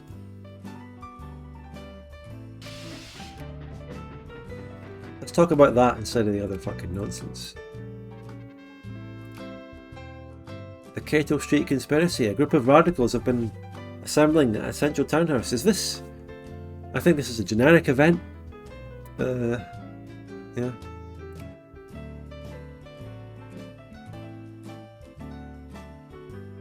If anyone can do the research now, where were we in the Venice series this time a year ago? What was my last video that I released, say, last Friday, a year ago?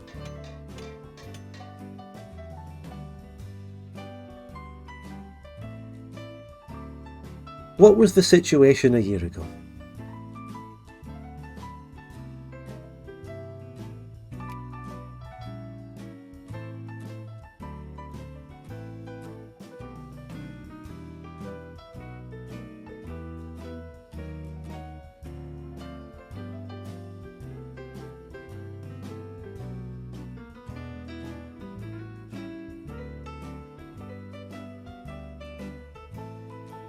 What were we up to? I should do that more often in sort of community posts. Oh, we're still very far away from social reforms, so let's just get the secret ballots.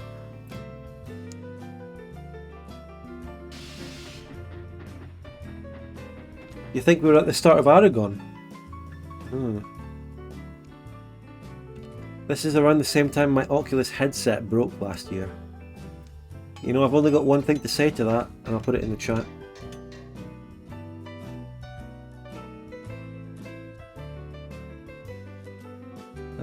Militancy. We were at Aragon, really? When did the Venice series end? When did I make the grand finale for that?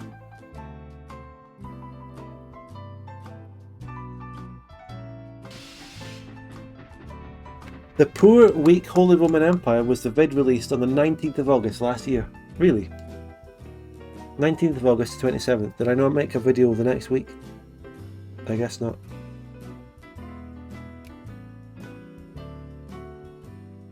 That was a good video though, eh?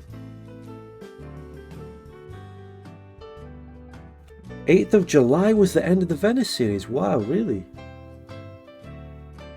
Oh. I'm getting my timelines mixed up there a little bit. I thought the Venice series was still going on into August. Yeah, that's good. Then I did some generic Victoria 2 stories, or I started the Aragon cinematic universe. What date did the video, the Guide to Aragon thingy come out? How to lose as Aragon. When did that video come out?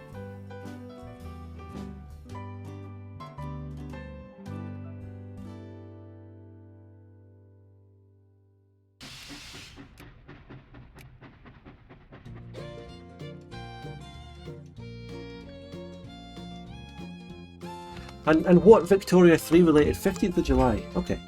Right, that was that was very quick after the end of the... I should have fucking waited a little bit. Jesus, I should have left people sitting on the end of the Venice series a little bit longer than that. Try and do a weekly schedule, mate.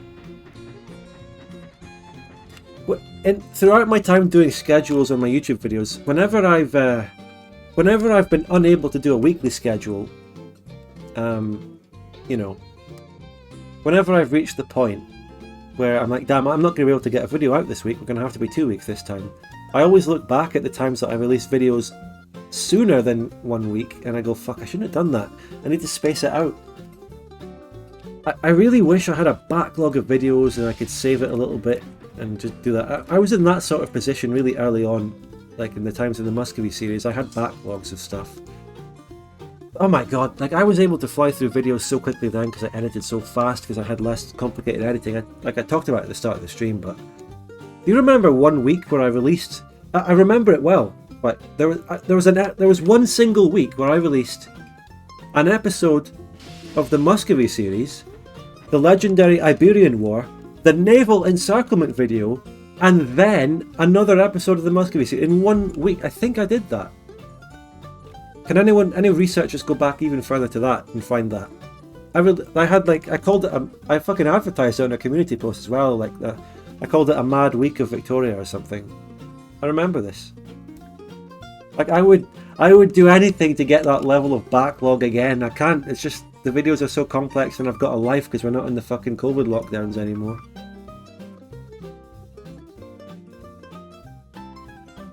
Got to balance my life and my work, you know. Oh, this isn't even deep lore, this is just like videos from a few years ago. There's deeper lore out there, trust me.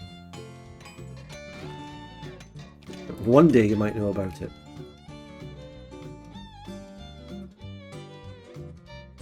If only you knew how bad things really were. But yeah, can anyone pull up that week? Jarvis, pull up that week that I released 4 fucking Victoria 2 videos in 1 week. And another thing is that I started the Ersa Aquitania series in the middle of the Muscovy series and released them fucking simultaneously. For me, like, the Muscovy series was coming out every Friday. And then I was releasing the Ersa Aquitania series as a side project on Sundays. How could I physically, I mentally cannot fathom how I was able to edit that quickly back then. But again, it's obviously for the reasons that it was during the lockdowns and I was editing less complicatedly, less complex in the videos. That's why. Way to split view, and yeah, in hindsight, I shouldn't have done that. In hindsight, but it's hard to sit on a backlog of videos because I was, you know, I remember it. Like, I was so enthusiastic about the Ersa Aquitania. I thought it was so good, and I was really happy about it. I was like, oh my god, I've got to release this as soon as possible. I love it. I've got to see it. But in hindsight, I should have, you know, paced it a little bit more. But back in those early days, I was like, the Latin Empire has already fucking formed. The AI Aragon did it sooner than I did, actually. Yeah, Pico Man, yeah.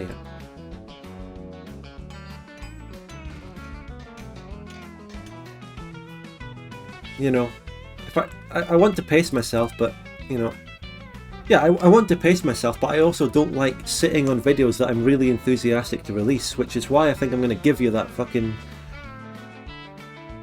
I'm going to give you that new video tomorrow. Yeah, the one that you heard here first. Muscovy Part 14 and Crimes Against Synchronization. Ah, yes. Ah. Wait, Crimes Against Synchronization. Okay, no. If we go back to the Part 1 of that, I recalled that week wrongly. It's actually... It was before the Muscovy Part 14. It was like Part 6 or something, Part 5. It was a Muscovy series episode, and then it was Big Brains, the funniest Victoria 2 session ever, and then it was the Naval Encirclement, and then it was another part of the Muscovy series. I could edit so quickly because it was so simple at the time. The edits were not that complicated, I didn't change the music much. I reused music so much back in the day. And by the way, people back in the day, I did get comments complaining about the overuse of the same music back in the day. In the Muscovy series and stuff. It's true. And that is one of the things that influenced me to start using a much wider variety of music. Changing the music more often to fit the mood. And then boom, the videos are just too complicated to release weekly.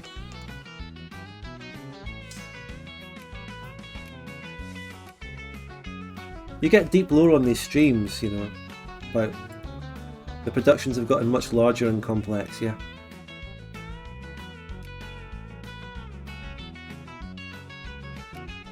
CK3 gameplay, Containment of Italy, and Celtic Bros and Russian Marines were in the same week. Jesus Christ. That's not the special week I'm talking about though, still. 2 of those vids were same day? Are you sure? And I wasn't releasing, I don't think I was going crazy enough to release videos on the same fucking day.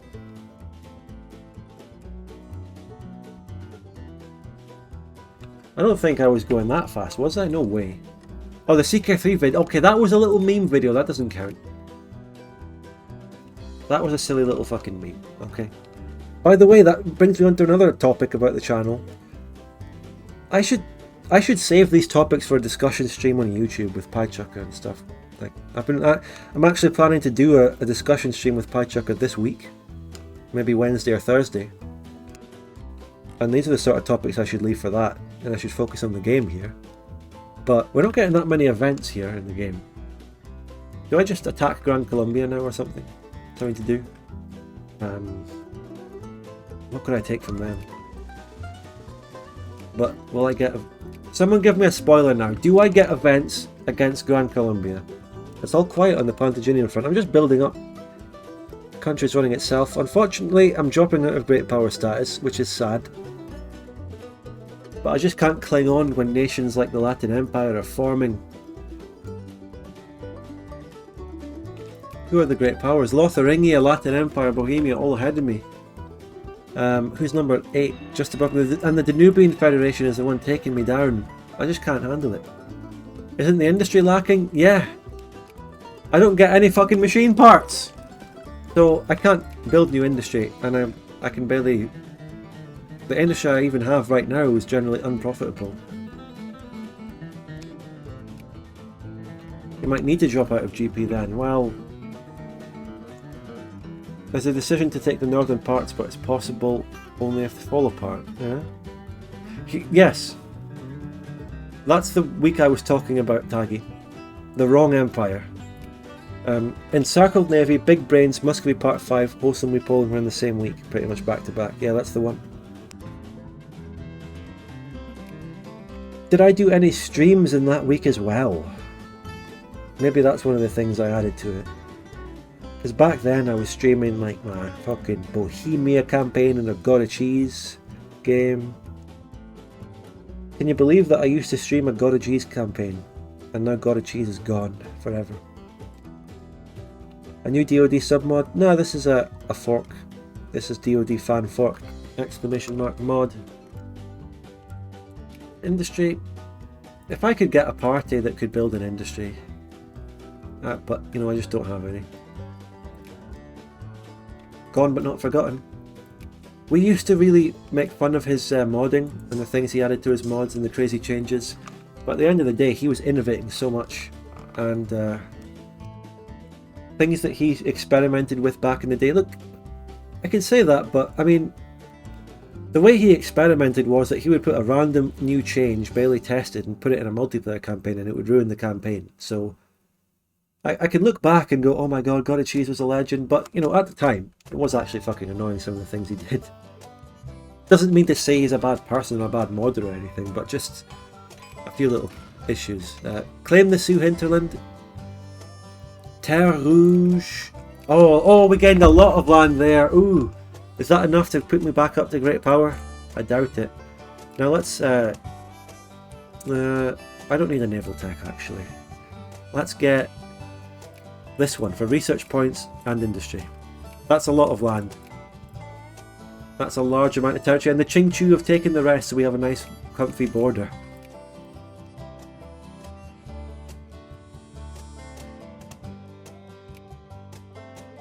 Yeah, we'll never forget God of Cheese for the Meme River. The Meme River will live on.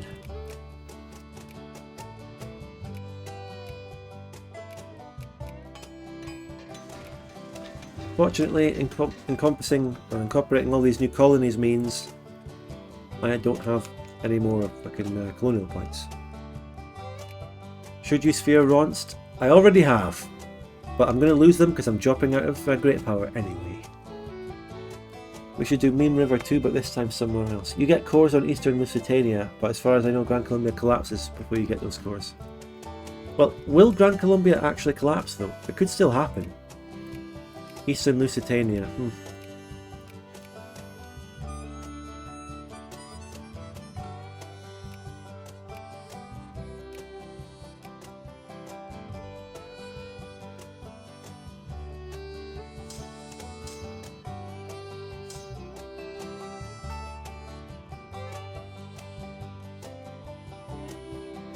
I'm very content to just sit here and get the immigrants and not have any infamy so I can get, you know, max immigrant attraction. It does mean that there's not much active gameplay to do, but it's fine by me. Empire of Amazonia. I wonder if there'll be a Lotharingia versus Tawantinsuyu war, and I know who will win that.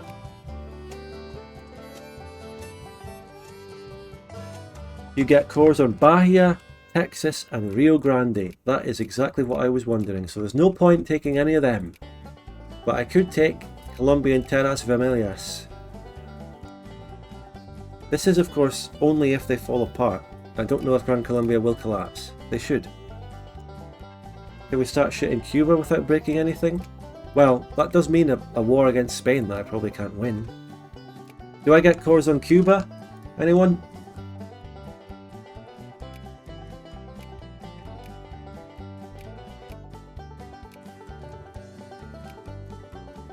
I should get positivism for my, my education.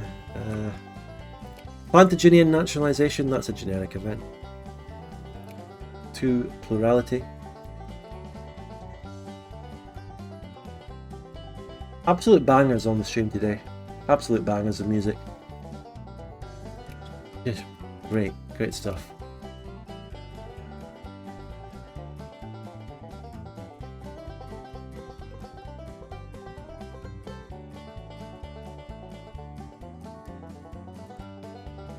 Don't know if it's this version or another one, but I think it's an event to get Cuba. Well, I think you're thinking of Vanilla or something. It's in that, but I don't know if it's in this. You should justify a release nation cast a spell in Gran Colombia to reset Lusitania and then they would most likely collapse. Really? But how do you know?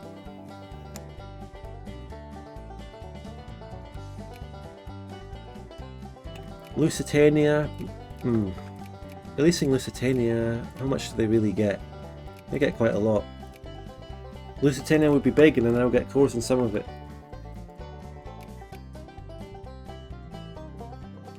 I could release Mexico. But then Mexico also gets half of, or most of Lusitania as well.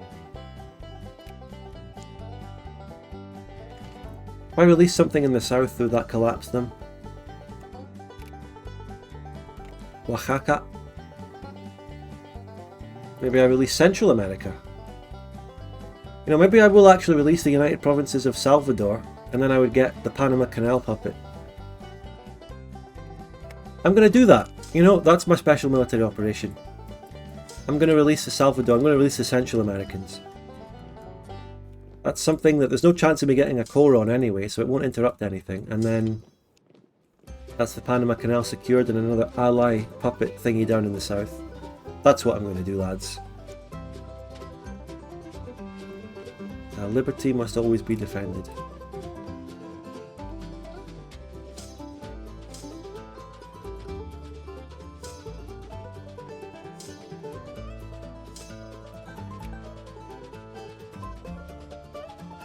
Conquer Central Finland, Central America, and forgo Finland.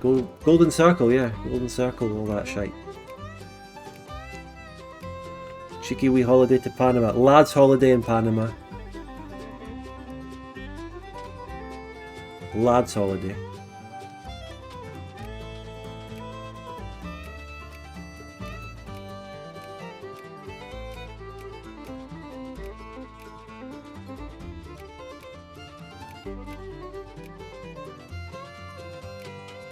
Railroad maxing, no machine parts, so, well, that is what it is. We're still a great power, we actually maintained the spot. Absolutely brilliant. Now, the supply limit down here is a slight issue. Yeah, the supply limit issues. Here's what I'm actually going to do. I'm going to let Gran Colombia move into me and attack them. I'm not dealing with that supply limit until I can guarantee safety. Do we have enough brigades to challenge GC? Oh yeah, they only have 10. I'm justifying. So, liberate and puppet. Tell you what I'm going to do is just liberate country, because I'm a great power, so hopefully I just keep it in my sphere anyway and we'll be fine. It's a bit of a risk. What that means is when I release the Central American states, they'll just be my sphereling. There's another casus belli which would allow me to release them as a puppet, but it costs more infamy. The Scandinavian Ruthenian War. What is going on? The Kingdom of Finland, which is now just a... They released Finland. And Scandinavia has Lithuania. What is going on? And why are they fighting Ruthenia of all people? Why? What? Yes, Dumb Gamers 22, that's right. 6.6 infamy is a good hit. Won't give us too much lost immigration.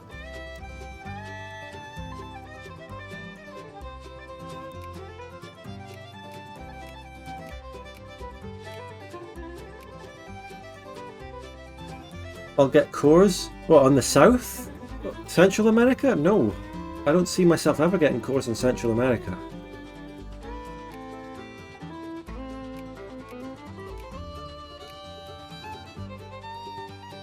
Yeah, maybe it is. Oh no, it's like, yeah, Scandinavia would be interesting. Romania formed. Tatar Empire is doing nothing. They can do better than that. A war with GC is giving me massive great American bloodbath flashbacks, yeah.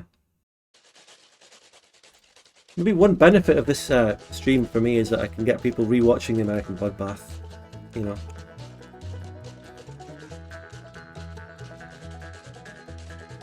Get a bit of cheeky ad revenue on that. Right. We're decking the war, they don't have any allies. Is anyone friendly with them? No. Okay, just checking that, right? Make sure. Is it San Salvador? Is it United Provinces of... It's United Provinces of Salvador. Don't get that confused, because I'll just be releasing like one state. Okay. United Provinces of, and call all allies. They'll all join. Right. Saint-Sauveur. We're going to be using the legend himself, Mr. Jean Rouen, to lead massive offensive battles against the enemy here. Of course. Who else?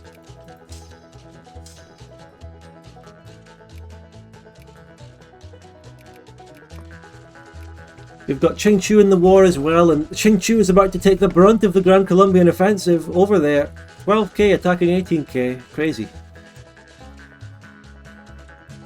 It's now called the Arcadian Bloodbath because North America in this mod is called Arcadia. Yeah, people actually mentioned that in the American Bloodbath comments. It's actually Arcadia. Nerd. It's actually called Arcadia in this mod, so your series should be called the Arcadian Bloodbath. People said this.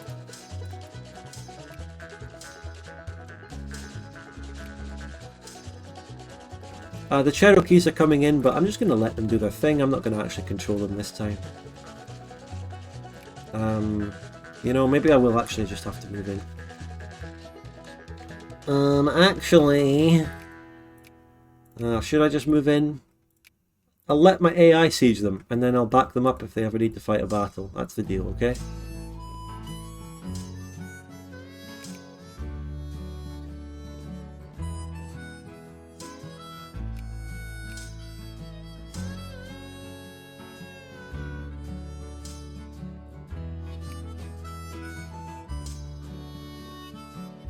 I can hardly tell the difference between the Cherokee flag and mine, of course.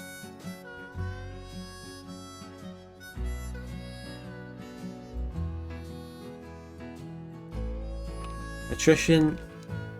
Oh, Clements have 18k. Oh, the Ching Chu. The Ching Chu are doing legendary work over there. I don't want to move in for the attrition here. Let the AI siege them, like I said. That's the best and cheapest move.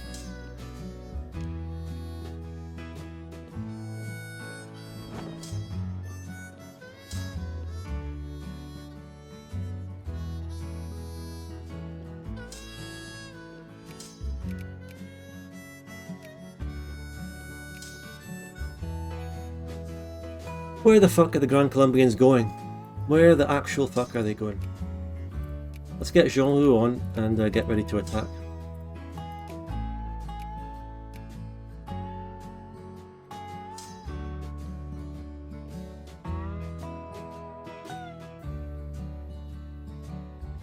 They're going to my mountain?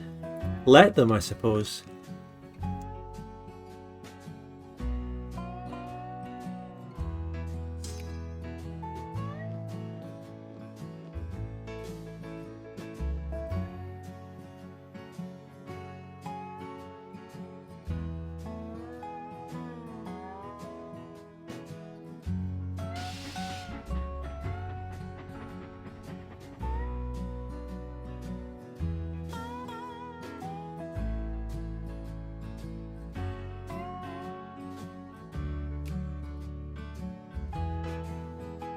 No, the aristocracy invention, that's terrible. No, I don't want that. Minus plurality? Minus reform desire? I want social reforms now. That's right, let the AI siege them. No, New Granada's not my ally anymore, they got speared by Lotharingia. I'm still number 9, I'm gonna lose GP status in November, no! Industry isn't happening. Maybe I'm going to get prestige tax. How about that? I'll get associationism so it's not just a pure fucking prestige tech and I actually get something else out of it. Yeah, I'll just get that. It's actually a pretty good tech, all things considered. Ching Chu, come on, you can do better than this. Don't lose that battle, Ching Chu. You're winning this one though. Come on. Hello, Komodo.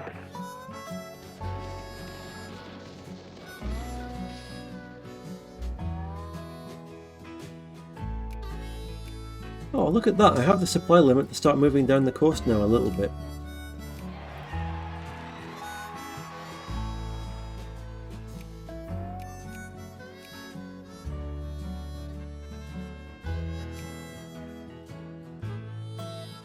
Did you have the silly internal war yet? Don't spoil anything, and no, I haven't had the civil war if there's going to be a civil war.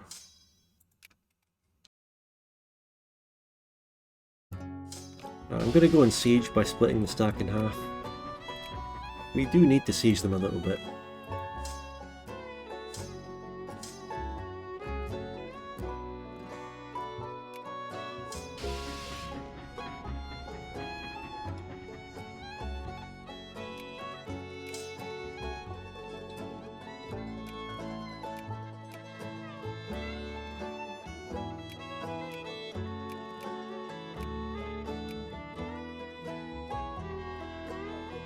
Jingoism.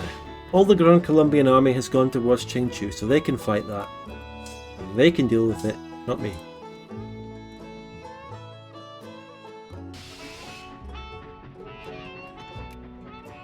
Ah, this music. Beautiful.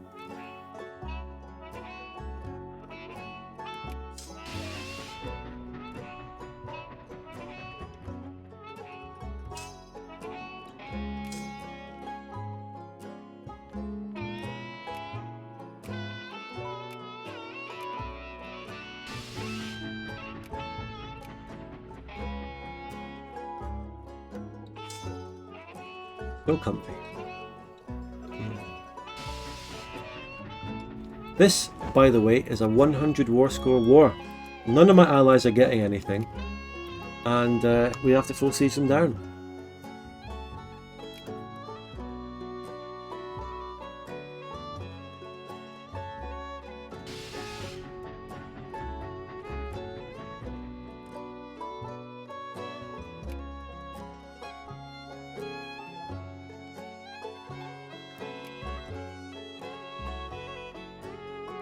Reform secret ballots, just +1 immigrant attraction, not much, but it's alright. I hate it when the chat dies. Tickers. Well, we'd have to go and get our war score. I'm not using infamy just on tickers, so we'd have to go down south to the actual place that is the war goal. Nah.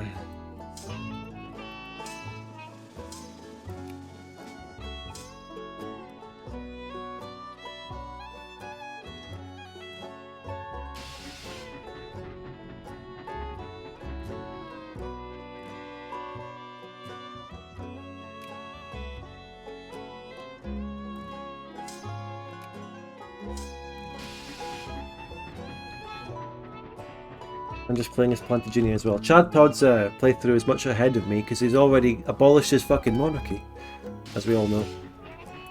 He's already skill issued his monarchy. Oh, we can do a Jean Huon attack.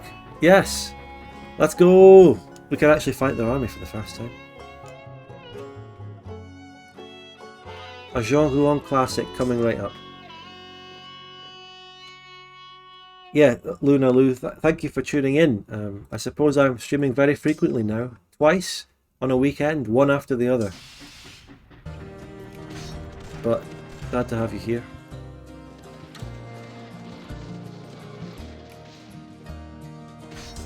I may have picked the wrong event there in that fucking thingy. Oh, that's a Jean Rouen classic. He's absolutely crushed them. Now get back before you take too much attrition, mate. I think the Grand Colombians had a tactic there to bait me into taking attrition. That's their fucking plan. The supply limit in this mod is actually lower than in base game and in the mods we're used to, so fighting guerrilla wars is even more viable in this mod. But it's a single player mod, so you're not fighting really good player wars anyway.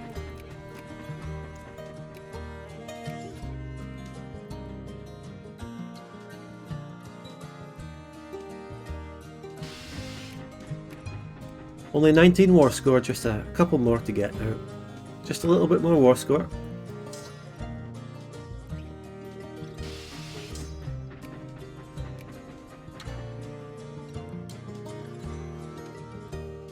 When are you going to start NPC streaming? I don't know what that means. Another new Zoomer term that I've not heard of. Right, let's get the job done quicker. Let's call in New Granada, who just allied me. I'm no longer a great power, am I? What? I'm not going to get the South Americans in the spear. I should have done the puppet casus belly. I know it. I should have done that.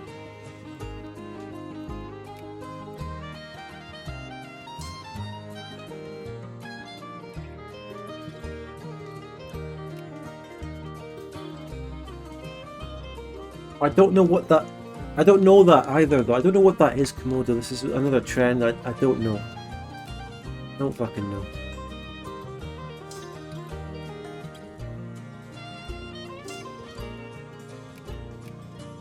Like, even the fucking central plains of Mexico are still massive attrition.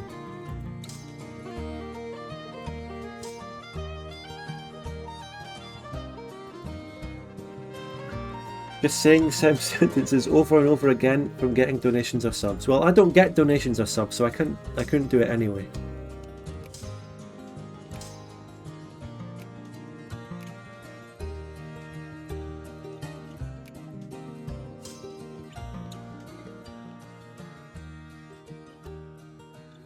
Or maybe if I did that, I would get them.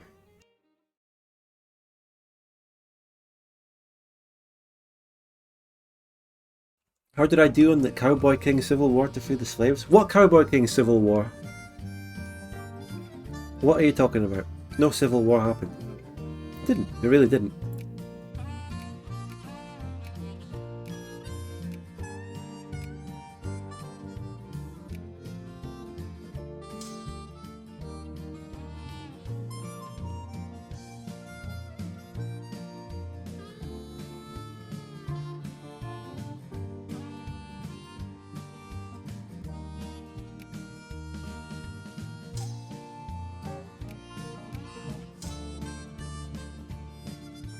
Fucking Mexico is a slave state as well. It just never ends over here. I just got railroad max level.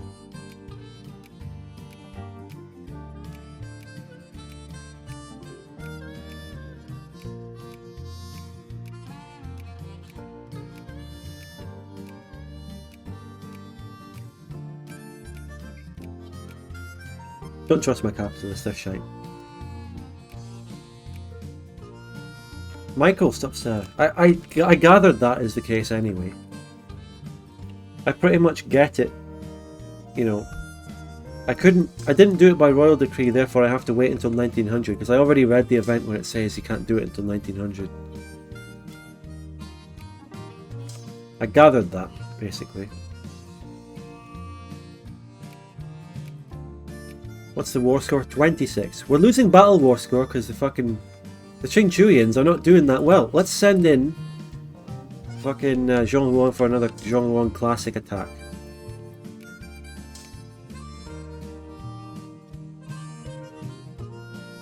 Yes, railroad level is necessary for Florida, but I need the next level. I need one more. But I also need nationalism and imperialism, which is coming out next year. But I want positivism first for more research. Are we losing this? We're not doing too well. Oh, this is it. Gran Colombia is falling apart. That's it. Would this have just happened if I waited for it? Probably. I was impatient. Wait, send in reinforcements to help Jean Rouen, I think.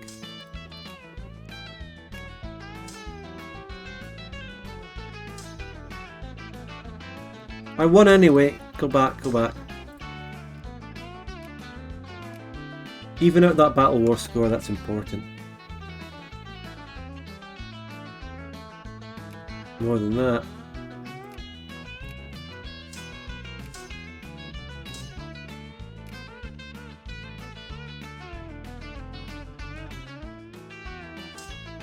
Oh, this guitarist is absolutely shredding it. Legendary. These tunes. He got there first. No, I got there first. That's not what I wanted. But I still win. Battle War score. Darn tootin'. Can I get a K-Kona in the chat?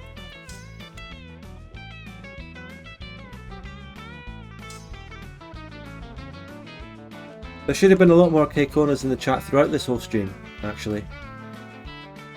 A lot more. But people like their good old North FCs instead, don't they? They're fucking reinforcing, these Gran Colombians. They're reinforcing. Fucking roster? Get out of here with that. That was my March of the Eagles roster. Oh, I shouldn't have gotten there first, that's not good.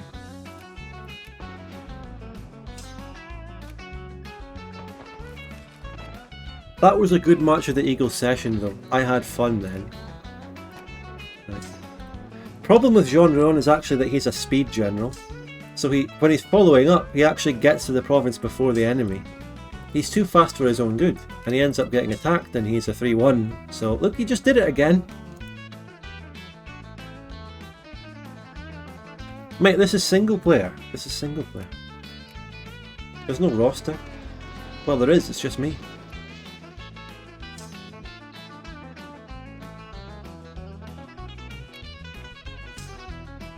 Alright, these guys are now fucking stuck on 7% attrition with nowhere to fucking go. Oh my god. Every province around them gives them more attrition. What a disaster. I hate that.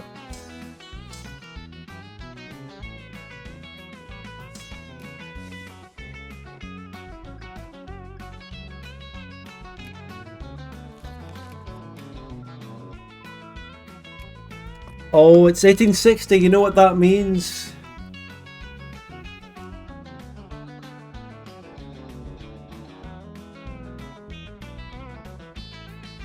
You shouldn't be able to do it at war. Sorry, I'm sneezing, but it's time to get rid of Nurse Reno.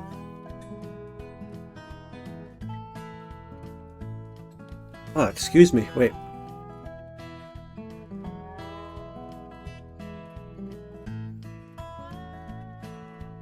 I should wait for the end of the war before I get rid of Nurse Reno, because I want to keep their army, sieging the enemy down for me.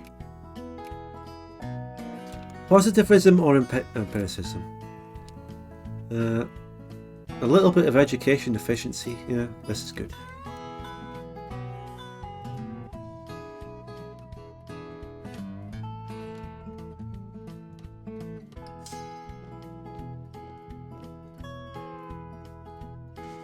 Wouldn't you inherit their armies? I don't know. I don't know. Maybe. Is it worth risking?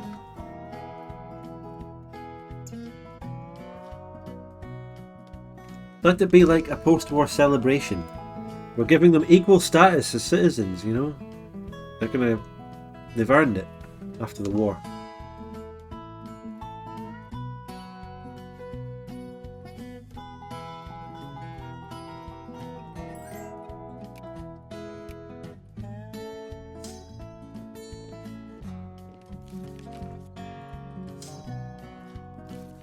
Oh, for fuck's sake. Well, there goes my casus belli. Can I refund myself the infamy? Oh, Jesus. You know, I'm actually going to reduce the size of the draft because I get more immigrant attraction. Well, there we go. I'm still at war with the Gran Colombia. Where are they, though? Oh, it's Mexico now. Mexico inherited the war.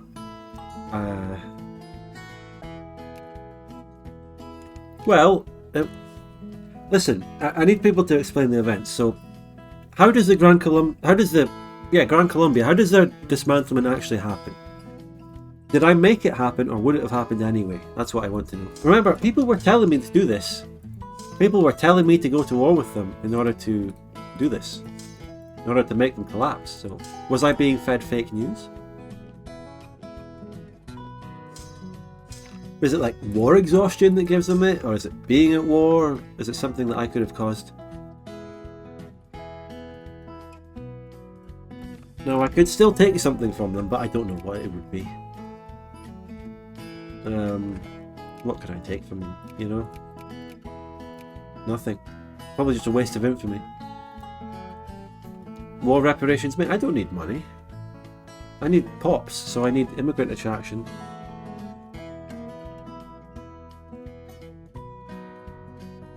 Puppet Mexico, but no. No.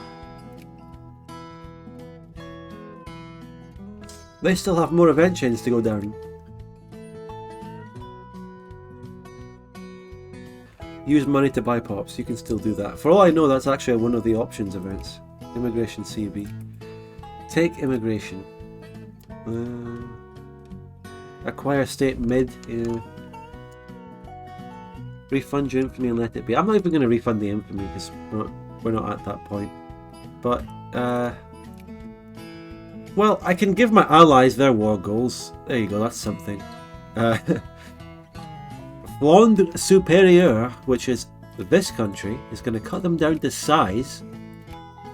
And Ching Chu is going to humiliate them. That'll do.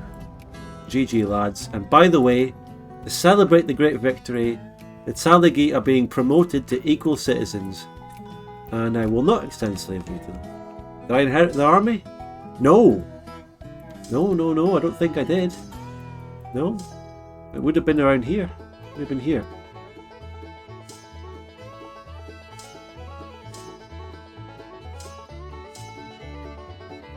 No army was inherited in that situation.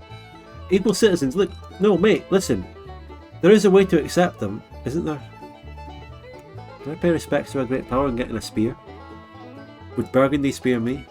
Well, I'm number 8 again. Fuck. Well, anyway, we can integrate the former slaves.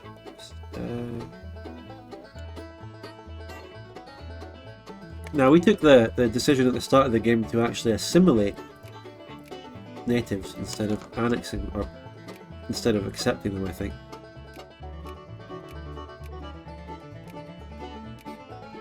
So anyway, that's that. Done and dusted. Hey, Reno actually had... The country I was trying to release allied me anyway. Good lads. They know what I was trying to do. They remember. They know the whole aim of the situation.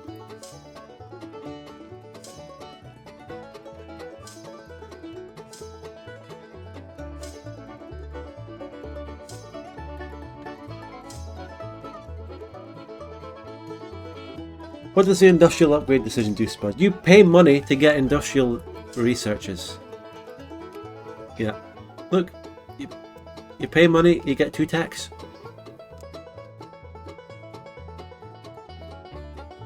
Pretty good deal.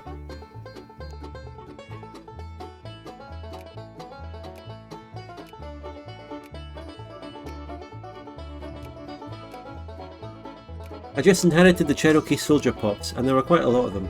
Quite a lot of little Renos running around in my army. It's a catch-up decision for industry, which basically just means there's no point researching industry, because I'll just be able to buy it later when I can afford it. It doesn't really incentivize that.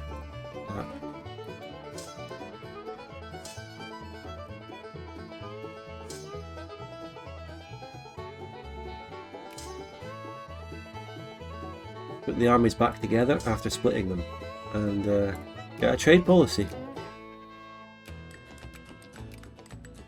You know, I do need a bit more money.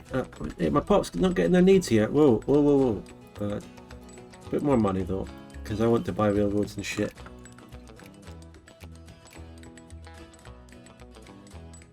What is the deal between Reno and Native American, by the way?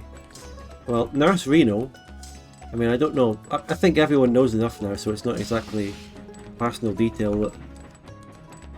But he is Native American. Just, you know, he is. So that's the joke. You know, really funny. He's Native American, therefore we make Native American jokes to him. Haha, funny guys. Are you gonna laugh yet? It's funny. It's Native Americans are the one group that it's still acceptable to make jokes about, so we do it. I think, now I have to admit, even though I'm someone who's into edgy jokes and jokes about these sorts of things, it is a big double standard, and it's not my fault, it's society. But it is acceptable to make Native American jokes. Socially acceptable, in general. You know? They're more accepted than jokes about other demographics. Just are. And I'm just observing that, I'm not saying it's right or wrong. It's wrong, actually. I'm going to go out and say it's wrong. But my view isn't that they should also be, you know, disallowed from having jokes made against them. My opinion is that all groups should be allowed to have jokes made against them. Not, you know, I want equality, but for making jokes. You see what I mean?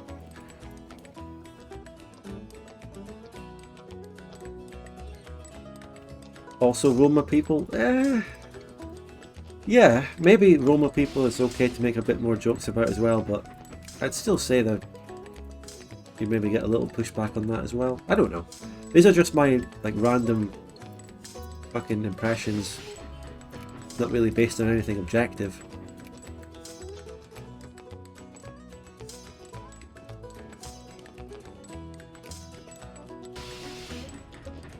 I want to make fun of everyone. Yeah, that's what I want to do as well. And I think I get a little bit of leeway in saying that because I'm from a group, Scottish people, Scotland, that gets made fun of all the time. And I'm okay with that. I can handle it. I'm thick-skinned on that. I don't care that we get jokes made about us. I just wish... I just think it would be fair if we were able to make the same jokes back to the people who make jokes against us. Well, mainly Americans, and we do that. I do that anyway.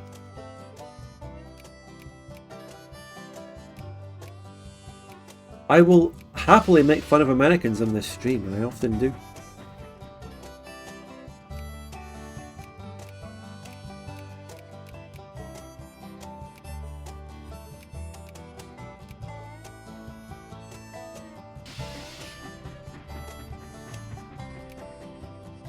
We're back to being a great power again.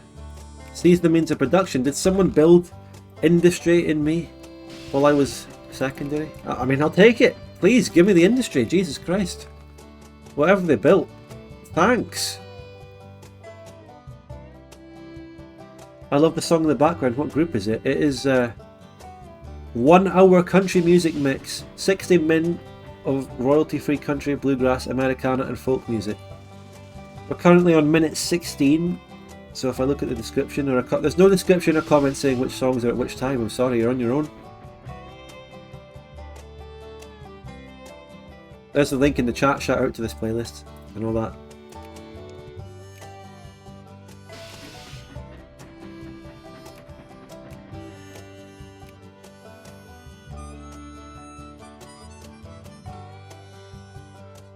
Oh yes, okay, it's time to check for my new parties actually, if there is anything new. Oligarchs are the same, 2 liberals, Colonial. Okay, the paternalists are back. The paternalists are back. Remember them from Aragon? And they would be the party to solve all my problems.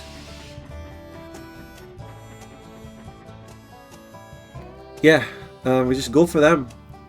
Just go for them. Get them in. I'm not going to just change the party like that. I'm going to... Paternalists would go along nicely with the Plantagenia party or something, wouldn't they? I mean, maybe they're the Plantagers who accept the modern age a bit, because the original Plantagenia party, the reactionaries, are agrarian. But maybe the paternalists are a new group of Plantagers who recognise the advances in technology. They're going to accept the Industrial Revolution, but they want to put slaves in the factories instead. They want to accept the Industrial Revolution on their terms instead of rejecting it. See what I mean? In before putting the paternalists in power causes a revolution that turns us into Romania too. Well, if that happens, I'll delete my Twitch channel. If we change to Romania as Plantagenia, right? That's the biggest risk I've ever taken on this channel. I could lose it all for that. That bet. Maybe I'll make a channel point prediction. They'll be turned to Romania. Anyway, I want to sphere the United Provinces here because they were my war goal. But someone else is doing it, fucking Spain, and I'm losing GP status again. I'm barely clinging on. You're at that horrible point, and it can happen to you in a single player campaign or a multiplayer campaign. You're at that horrible point where you're just teetering on the edge of number 8 and 9 great power, and you're just fucking falling and rising and falling and rising. I hate it when that happens. Anyone relate? If I remember correctly, Jaruk's experience.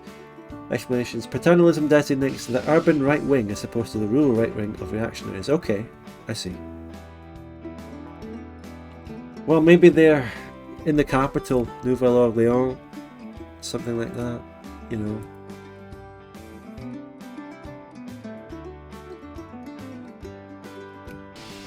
Burgundian Civil War. Oops.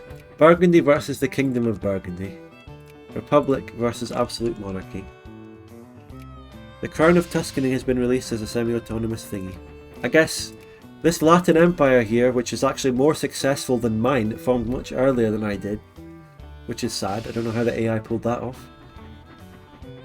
If they went for the earlier route, would it be called the Catholic Empire, or would it also be called the Latin Empire?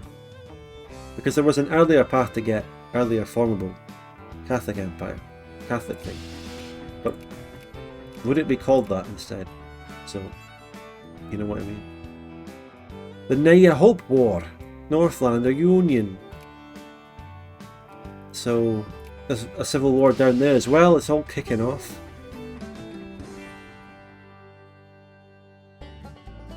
Yeah, the Paternalist Party is all about, okay, let's accept the Industrial Revolution, but instead of just ordinary workers going in, let's take the slaves and put them in the factories. It is also called the Latin Empire. Okay, this might be the Catholic formation, the early formation. Now, empiricism. I don't care, we're just getting the culture texts. It's going to take a long time, but we just have to suck it up and do it. We need them. We need culture texts. I don't have enough mobilized troops to actually fill these this mobilized stacks, so I should probably build some normal stacks.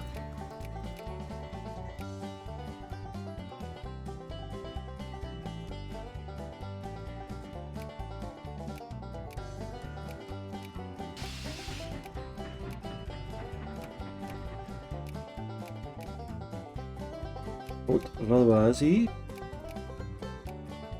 I'm dropping out of GP fucking status anyway, who cares? Doesn't even matter. In the end, it doesn't even matter. When we have no machine parts.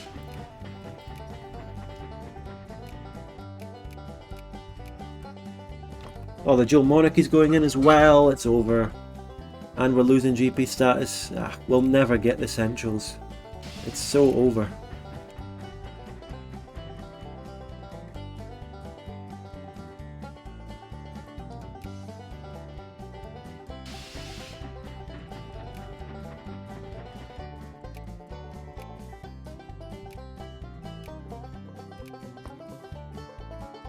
Does this mean George Washington was a Plantagenian or a Belgian? Probably a Belgian, because he's up here.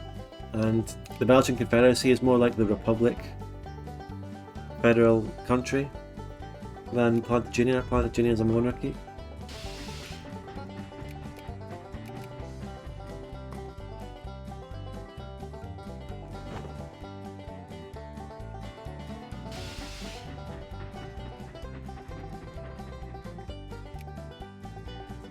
It's an absolute banger.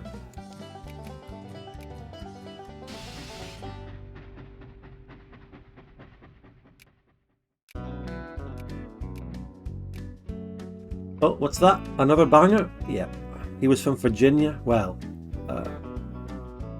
he was Louisiana. What he was. He was over here. Look, I'll tell you what though. The lore. The Virginia is actually a Belgian core. It's here. Right here. Virginia is here. That's actually still Belgian. So he's Belgian. It's around here, isn't it? Is the slave population expanding? I don't know. How does one measure that? And by the way, We just got a new national focus, so it's time for more paternalists.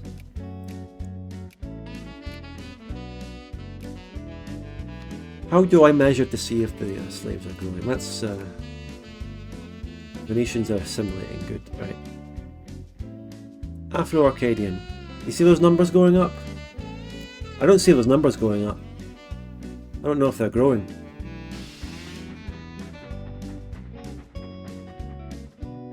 I just see a number move there. The numbers aren't moving. This is why slavery is so bad in the game, because they don't grow, they don't pay taxes, it's just not good. I don't know, I can't remember exactly what Victoria 3 did in this regard, but they might have made slavery more viable, therefore it's a more racist game. You ever think of that, liberals?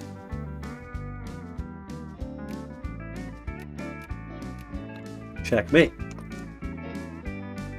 Victoria 2 makes slavery unviable. Victoria 3 makes it more viable. Therefore, you do the math.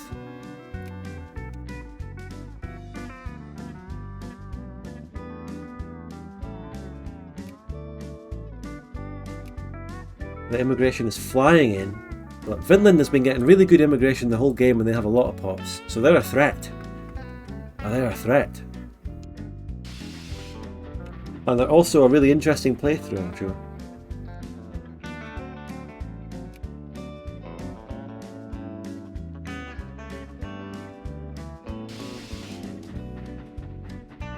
Who would even want to live in Canada? Oh, you know, people that want to get a good mortgage on their house.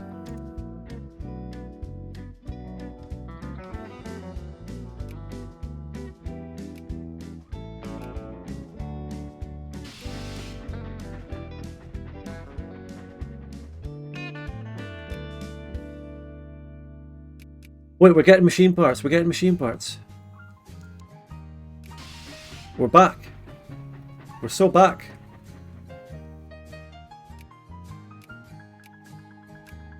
You know, I actually do want laissez-faire, by the way. I wouldn't mind.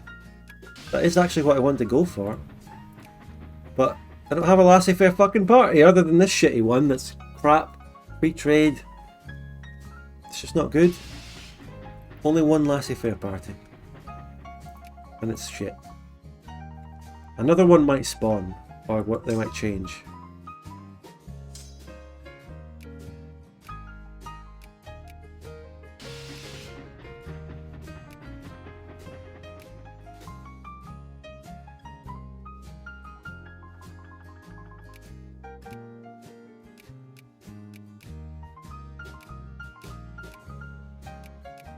We're having a massive economic goods shortage of everything. You know, we don't have explosives. You know, maybe the paternalists are the only hope because I can just manufacture my own industry and get the right goods so I can build everything. Have you got the Cowboy King yet? No, not yet. I'm going to get him and I'm going to support him all the way. I have Louis. He's been in power. He's done his cowboy thing when he was younger. He might have slept with a couple of native girls, but it was never officially stated. Now he's done his compromise thingy and, you know, maybe it's only until 1900 when I can actually abolish slavery that it happens.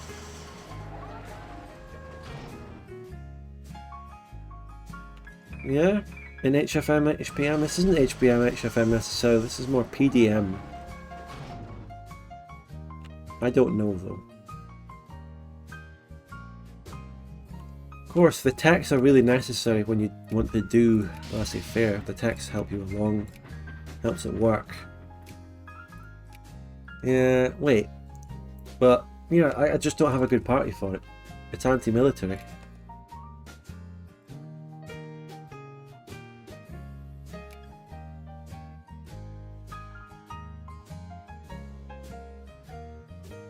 Oh, the rest of Mexico absolutely fell apart. The absolute state of Mexico. Lusitania.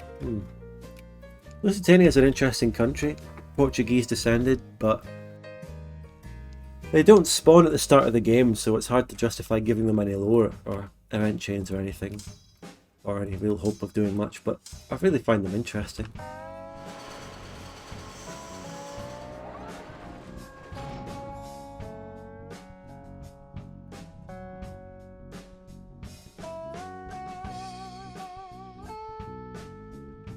Another banger. Another instant banger. Right, do the Belgians have their cores? Yeah, the Belgians have the cores in the two countries that I've still got released from them. They're missing out on an extra fucking 500,000 pops for this.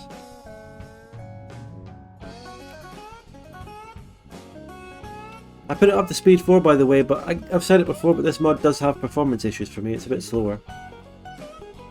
So I don't know if we're going to get the full benefit of a high speed, but I'm trying. We're putting it on speed 4. I know I always tend to resist putting it on a high speed, but there's not much happening right now.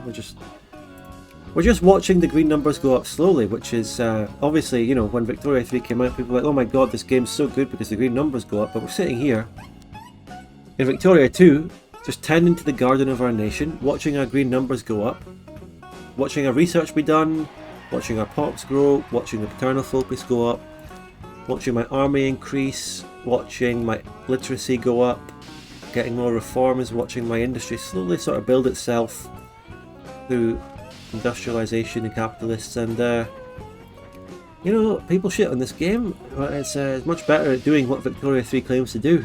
Sorry.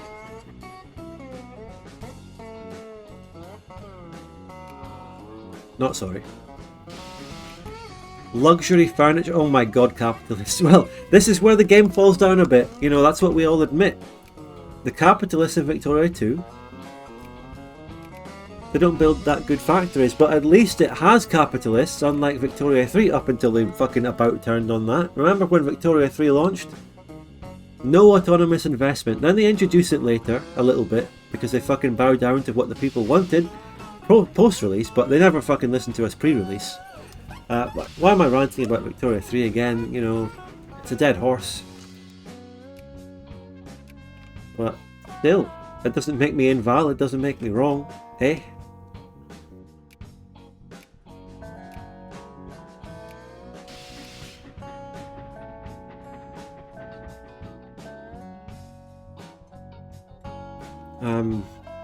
No. By the way, I was going to do a Victoria 3 stream tomorrow. I was going to do their new open beta for the military changes. I was going to play it. But they fucking delayed it. They fucking delayed their open beta. Imagine delaying an open beta for a bug. They delayed it for a bug. The open beta is supposed to be where you find your bugs, and that gets delayed. How bad? Like, an open beta, they can get away with having bugs. Like, people can't complain so much about bugs in an open beta. How bad must it be? How bad must the game be, or the open beta be, that they will delay a beta? Not a final game, a beta. How bad is the bug? It must be really fucking bad. Aye, laissez-faire fucking...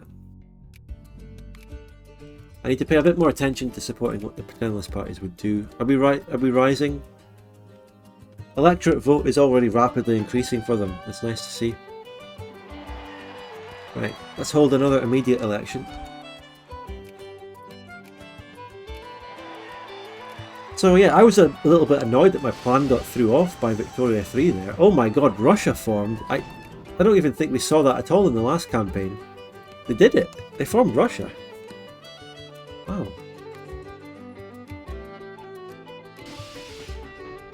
The Tatar Empire grew though. The Tatar Empire has grown. Nice one.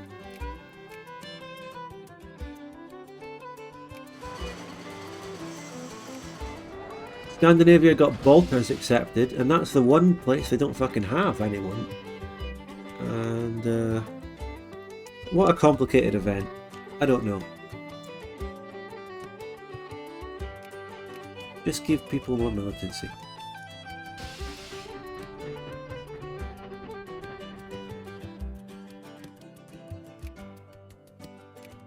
Yeah, I was looking forward to playing that, and it would have been fun, but they fucking delayed it. And yeah, a bit annoying. What do the paternalists support here? Paternalists, League Patriotic Residency.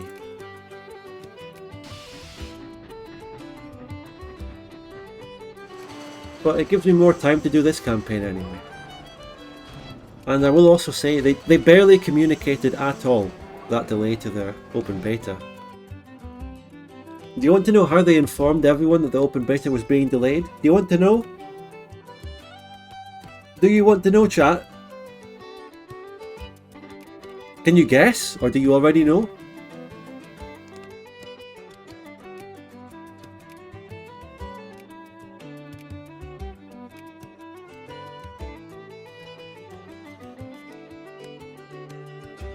Tell us. They send a letter. You don't know? Okay, here's what they did. On Thursday, I think, or Wednesday, they put out a dev diary. A dev diary about their new fucking cosmetic DLC. What's it called? I don't know what it's called. The day-night cycle. Protectionism, state capitalism. They put out a dev diary about the DLC for the fucking thingy. And they wrote that they were delaying the open beta at the bottom of their day-night cycle dev diary for that DLC. I'm not joking. They didn't put out an extra tweet about the delay, they didn't fucking put their own post about it, they didn't communicate it. I don't know if they announced it on their Discord or not because I'm banned, but I assume they didn't. And so they buried it at the bottom of their dev diary about the DLC, and the DLC is still releasing on Monday, tomorrow. A new Victoria 3 DLC is dropping tomorrow, and I know what I'm not buying. So that's happening tomorrow. And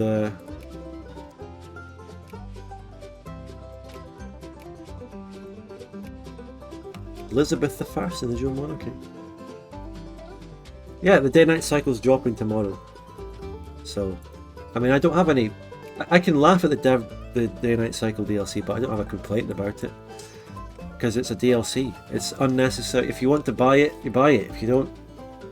Not many people really want a day-night cycle, so maybe not many people will buy it. But you can just, you know, not buy it. And I'm not buying it. I don't have a big complaint about it. Well, other than in the sense maybe that it is a base game feature in some games like Hoi 4, I suppose that's an argument against it. But it's fine by me really, because it's such a cosmetic thing that doesn't affect gameplay. I don't have a complaint about it being a DLC. Paradox want to make money from DLCs, right? But people get angry when they lock features behind DLCs, like gameplay features. So, they can release more cosmetic things behind DLC, like a day-night cycle. See, if we complain about that as well, then that puts them into the catch-22 situation, where we complain about them releasing cosmetic DLCs that aren't really necessary for the game, and we complain about them releasing content DLCs that are actually in the game. See, I defend them a little bit now on their DLC, because it's changed. But no one will give me credit and they'll never thank me for it, but I'm just more interested in the truth.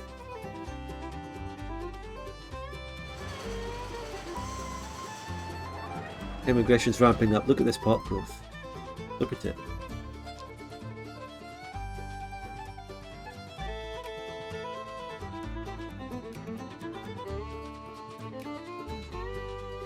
Free City of Krakow has a little bit more than Krakow though.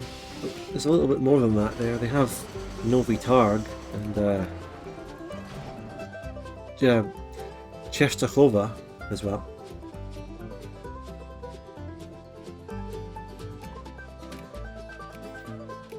We have a little bit of a bottleneck of goods on my market. Why haven't you jumped down the Gran Colombia Splinter States? Because Lusitania is the one I get cores on, and I'm not map painting here. I don't care, and my infamy being down means I get more immigration attraction. I could just pop max. We're just chilling. Częstochowa Confederacy happened. Oh yeah, no, this is the Free City of Krakow, and it owns a province called Częstochowa. Cosmetics before gameplay is like painting your house without... They're also doing the gameplay though, and they're doing it for free. I'm defending Paradox here. They are doing the gameplay, and that is the open beta. And I know they delayed the open beta to be before the cosmetic DLC, but still, they're doing gameplay as well. It's not... I don't know if they're really foregoing gameplay updates for this DLC. And those gameplay updates, those patches are free. Now don't get me wrong, I think, in my personal opinion, the changes to the military upcoming in this patch are bad and shite and a joke, but they are still doing it, and they're doing it for free. In terms of how much it costs for us, they're not doing it for free, they're getting paid. But it's going to be free content for us. Latin Empire, yeah, that is the Catholic one. They did do the early Latin Empire. I'm right. That means I'm a little less insecure about my own Aragon playthrough, because I was thinking, oh my god, they formed the Latin Empire that early? No, they took the early route that I specifically chose not to take in my playthrough. I took the long route, I took the hard route, and it was a great campaign. I'm sure a lot of you watched it. The religious character. It's basically, is it a theocracy? It should be a theocracy, that would be cool. The Catholic formed Latin Empire should be a theocracy. There you go, mod makers, try it.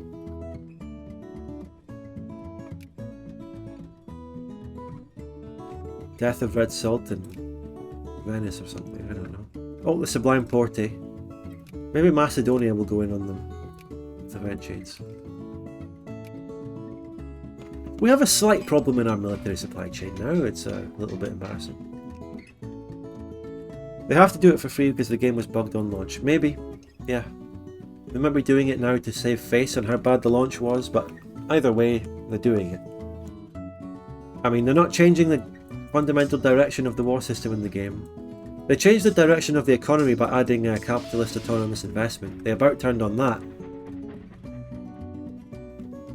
They're not backtracking on the vision of the warfare, but they're backtracking on many features of it. They're adding something basically resembling a stack. But let's focus on this when it actually comes to my Victoria 3 stream. Alright, let's move on.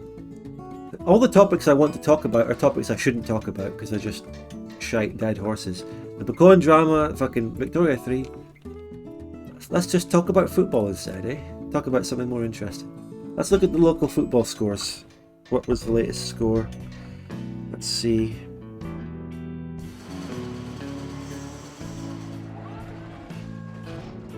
Burnley 1, Aston Villa 3, Sheffield United 1, Man City 2, Newcastle 1, Liverpool 2. In Scotland, Dundee 1, Hearts 0, and St Mirren 2, Aberdeen 2, and that's my team, Aberdeen. With them until I fucking die, unfortunately. Gotta be loyal. Couldn't even beat St Mirren. We didn't lose though. We didn't lose.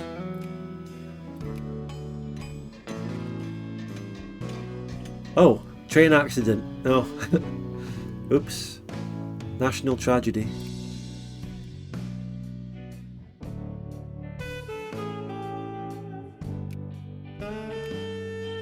This is less of a country song though. This is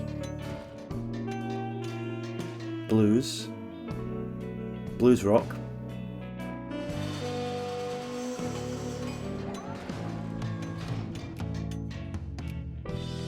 As soon as I stop talking about Victoria 3, the chat grinds to a halt. Hungary looking good because Spud isn't there to curb it into irrelevance. Oh, I remember what I did to Hungary in the last campaign. It wasn't pretty. Wasn't nice. Unfortunately, Romania is fallen to Jacobins. This is a timeline in which we're going to get Romania, but no Romania. Kingdom of Burgundy won the Civil War. Good for them. They've got cores on their... Oh my god, the Kingdom of Burgundy doesn't even have cores on half its own fucking land. Maybe that'll be resolved. Rhineland broke 3. Yeah, they'll get it back. They have cores on... Okay, yeah, Victory of the Crown. Yeah, they got their cores. I was just joking.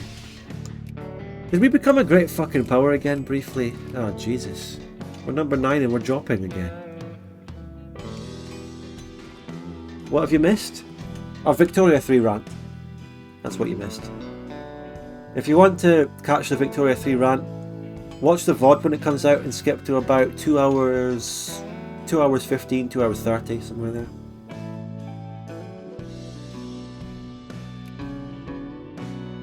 I'm actually going to save up and buy the industry tax. Let's do that. Let's save up.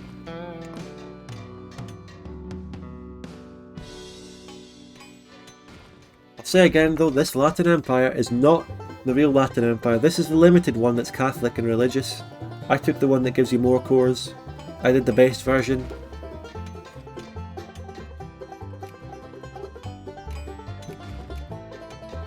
Seems like PLC always blows up in this version. Yeah, it makes me want to play them and try and avoid that and try to conquer Russia and shit.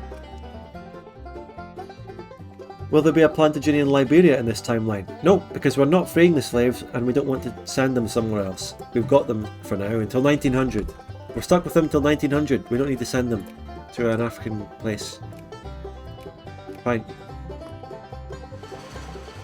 Latin Kingdom. Oh, what were you talking about? The Latin Kingdom? Where's that? Oh no, Latin Kingdom of Africa is just naming problem. It's Latin, the adjective, and the region here is called the Kingdom of Africa because that's the place, the name of the sub-state that isn't free. So it's just naming issue. It should really just be Latin Africa.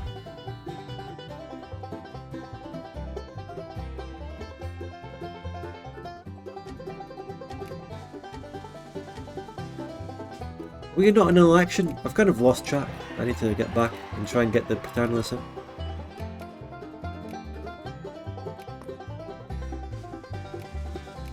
How's paternalism looking? They are now the largest party in the 3 places I think that I have encouraged them.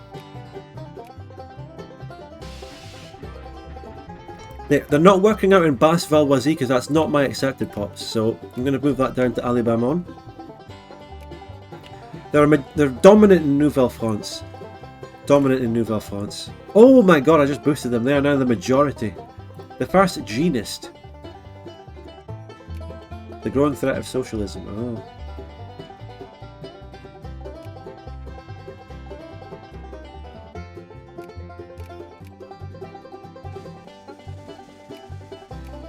Do we have new parties? No.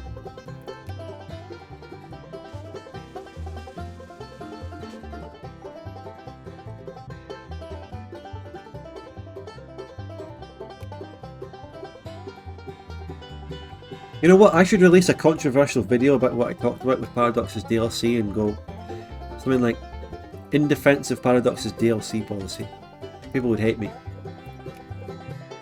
But people would respect me, because I'm telling the truth. I'm defending the company that I've been shitting on so long, because I actually see the situation of their DLC and how they're actually trying to change it based on... I tell you, Paradox, I don't like Paradox. I think they release shit games. I don't like them. But they've listened to the DLC feedback that we've been giving them for all these years, especially with EU4 and things like that. And they've tried to change their DLC policy. They've tried to make it less completely locking all features behind DLC, and they've tried to release... Basically, whenever they drop a DLC like for CK3, they release a free update with it that gives you some features. That is a direct result of all their complaining about their DLC. They're giving us free elements to the DLC in a free update, and they're doing that with Vic 3. But now people are complaining on the opposite end, and this was felt nowhere more than in Voice of the People, that because they're getting free release updates with the DLC, and the DLC therefore has less in it, people are complaining about the DLC and giving the DLC shit reviews because it doesn't give you anything. That's the paradox. You see, in trying to respond to the DLC complaints, they're releasing free content with the DLC, but this makes the DLC much less valuable, but they're still increasing or keeping the same prices for it. Can you see how that's a bit of a catch-22? I think it's Paradox's own creation, that bad situation that they're in. I do believe it is their own creation. It's a catch-22 of their own fault, but it still is one, and a lot of people aren't recognising it. We should at least recognise what they're doing, what they're trying to do, and then argue from there, because people don't recognise this situation that they're in.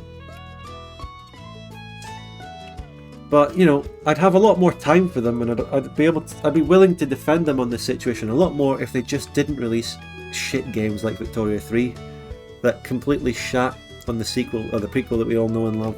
So I can point out the reality of their DLC situation and have a bit of sympathy for that, but still fuck them.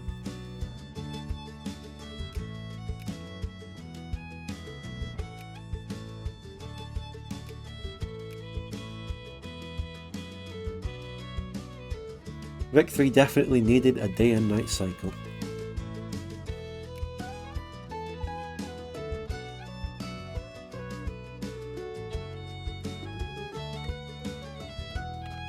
Well, again with the day and night cycle DLC thing, I do agree with the statement, if you don't want the day and night cycle, don't buy the DLC. Some people are stuck with it because it's part of the Grand Edition though. They have a bit more of an argument against it, I suppose. But overall, I don't know if this DLC will get good or bad reviews, because why would anyone buy it if they don't want that? Okay, let's stop for a moment, keep it paused here, and then read this event. Do you think Vic 3 could have been salvaged by having manual combat? Well, to an extent, yeah. I think Vic 3 would have gone down much better. I still think it would have been. The economy is not good. I don't like the economy.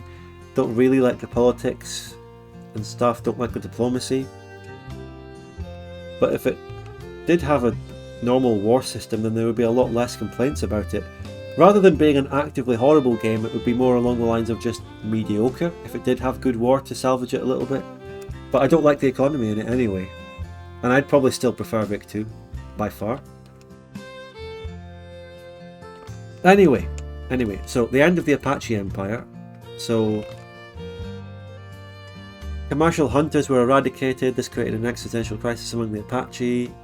They resolved to fight us and the military patrols. They attacked our settler outposts and then we dispatched them. Went, like in session 1.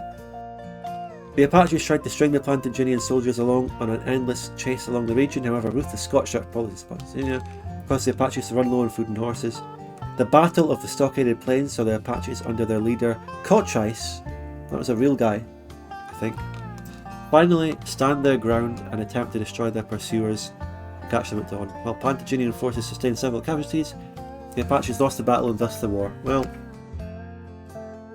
it is sad, isn't it? But, the Apaches are no more, and we're bringing some colonial immigrants in there. I completely agree with your assessment of the UI being bought.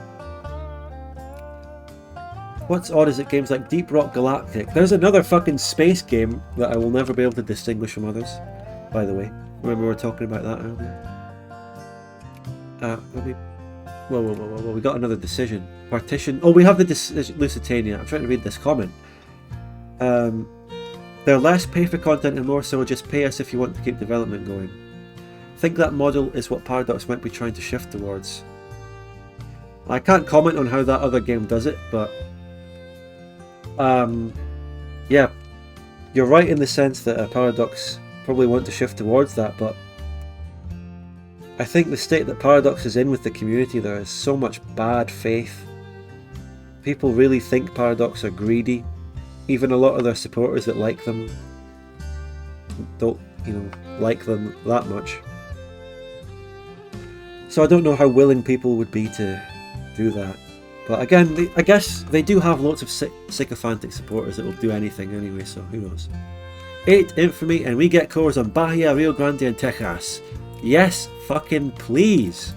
I should have read that decision. But this is the Lusitania. Not the Lusitania as in the ship, but the Lusitania decision where I get cores. Beautiful. Does this mod have your decision to reform France? Me? No, probably not. Maybe. The mod maker, tell me if that is real. Right. They've allied a lot of people, Lusitania, but I'm going right in. Bahia. Fucking taking it. That's right, Pico Man. That's right. It's true. Right. I'm going in without caring about attrition. Is my boy still alive? Yeah, Jean-Laurent is still alive. And he's up on the Northern Army. Jean-Laurent is a beautiful man. I don't need a propaganda campaign. I'm saving up money. I'm going to get techs. So, we're actually really behind on mill tech.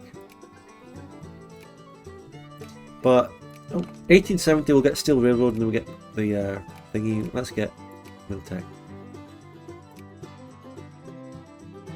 You can justify for the state you didn't core? Well, There's actually more than one state I didn't core anyway, so 3 states I didn't core. So I'll just take this. Well, I'm okay with taking them incrementally. Whatever.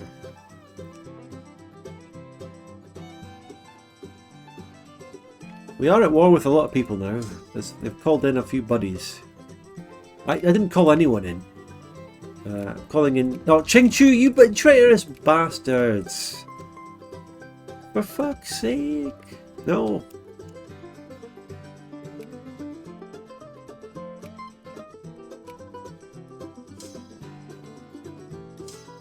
The attrition. 7% attrition here in the desert. 7. I like the music tonight. Yeah, really appropriate, really nice. Country music playlist mix. Royalty free, I hope. But if I find this stream getting copyright notifications or mutes, I wouldn't be surprised. Always happens anyway.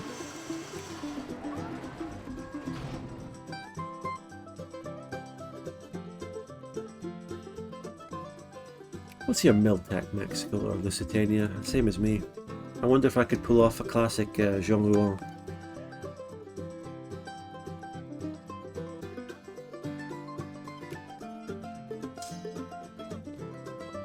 Nah, not into a mountain.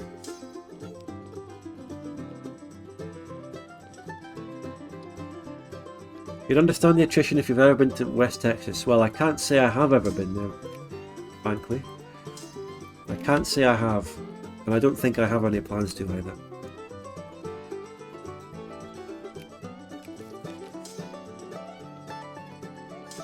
Well, another 7% attrition? Oh, fuck me. The attrition. Are the paternalists winning the elections yet? Still not close to it. More elections. Get them in.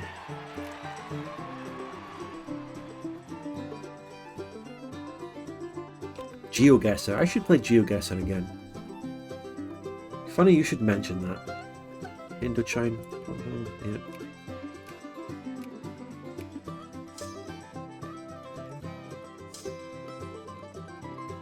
I've lost like a third of this fucking stack to attrition. Ugh.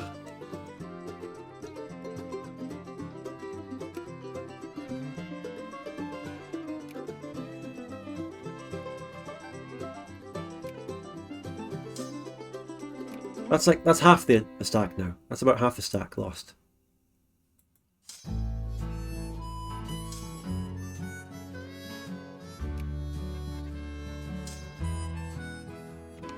Oh, what's the policy we want here? League patriotique? Protectionism. Yes, please.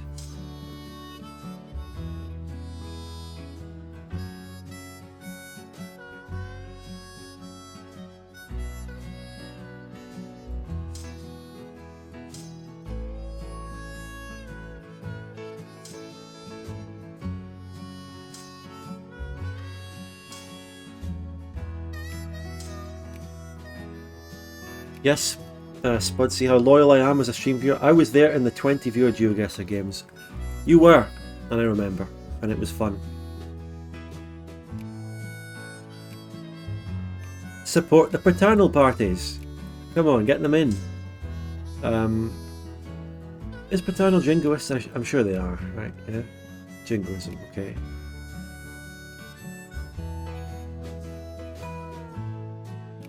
Like that.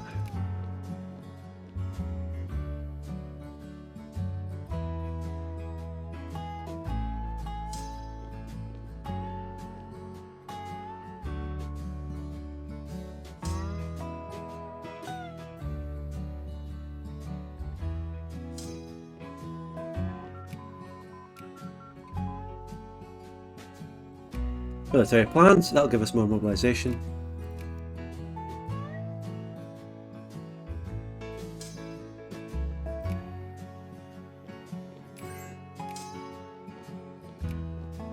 Absolutely crushed their army. Let's add Rio Grande.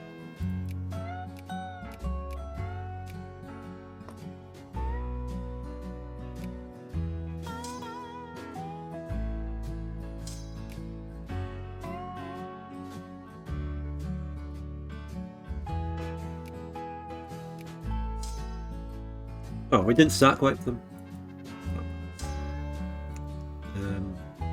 What's the paternalist view on this situation? Residency?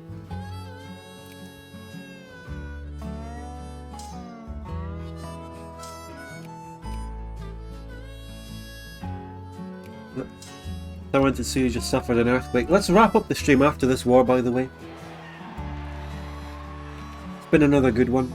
Less subscribers, less donations, but, you know, I can't expect people to sub for 2 different streams in a row. One day after the other, you know. Got to give people have a cooldown on how much they support my channel.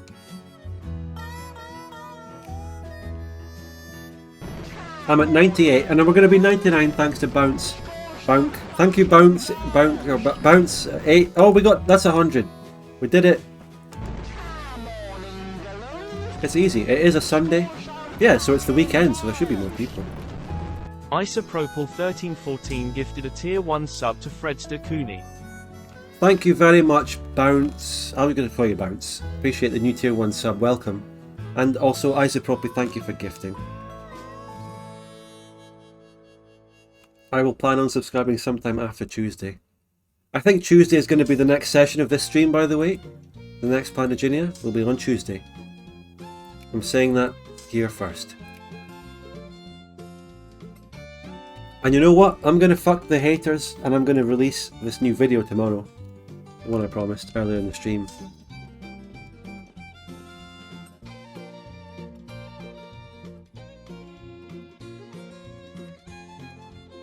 Wait, I've got 1 million. Can I buy the tech? Industrial upgrade? How much does it cost? Oh, 15 million? What is it? I can only do it after 1875? Oh.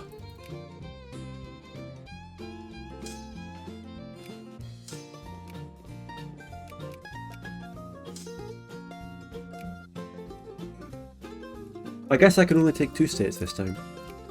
The 94 war score? Yeah. Sub-maximization strat stream on payday. The Cowboy King hasn't done much. I've only had 1 event, and that was about slavery to do with him. They need to add more to him. Do not extend slavery. We're anti-slavery now. Did you hear the news? We don't support that anymore. Look at the map we've formed here, though. So we've got cores on this, but we don't have any accepted pops in it. Wait, I've got an industry. I might have been receiving foreign investment, but the factories I've got are shit. They're absolutely shit. Like, just fabric. Nah. Just, like, literally just fabric and fucking luxury furniture. And hats, luxury clothes. Not good. Need more than that. Need the paternalist to change this.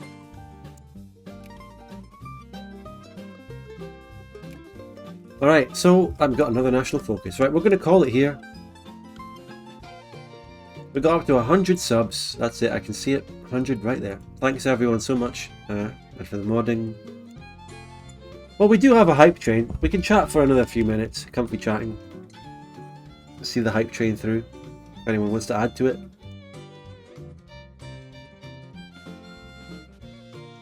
Not that they really do anything, but I should... You know what? I'm my own worst enemy. Because every time... Like, I keep subverting Twitch by saying things like, oh, Twitch gets half the money from your subs. And that disincentivizes people from subbing. So... And then when I see a hype train, I'm like, ugh, these hype trains do fuck all anyway. And then people lose their hype. I need to just go with it. I need to just fucking accept it. Hide my misgivings and just try and not discourage people from, you know, supporting me. Yeah, culture map mode here, very nice. You can see it's generally a Plantagenian pops on the coastline, and the slaves are more inland. And then there's that ex-reservation of Cherokee here, the Apache territory here, which we're pacifying and we're migrating into. And we've got the southern Algonquins here.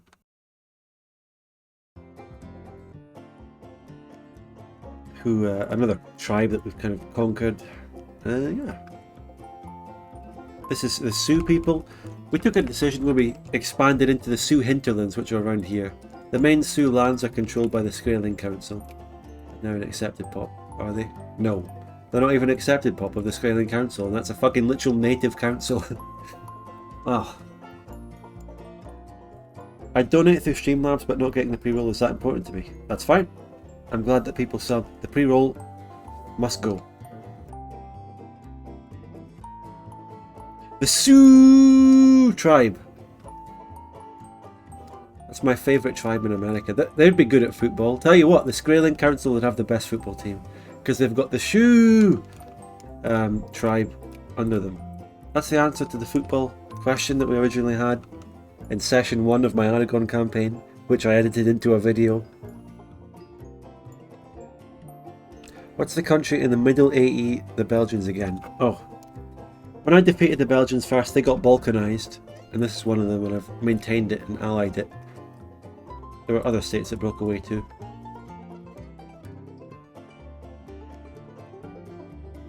Any more last minute things you want to say or questions before we wrap it up? Another great stream, had fun, enjoyed it a lot, had a great time with chat, you're wonderful people.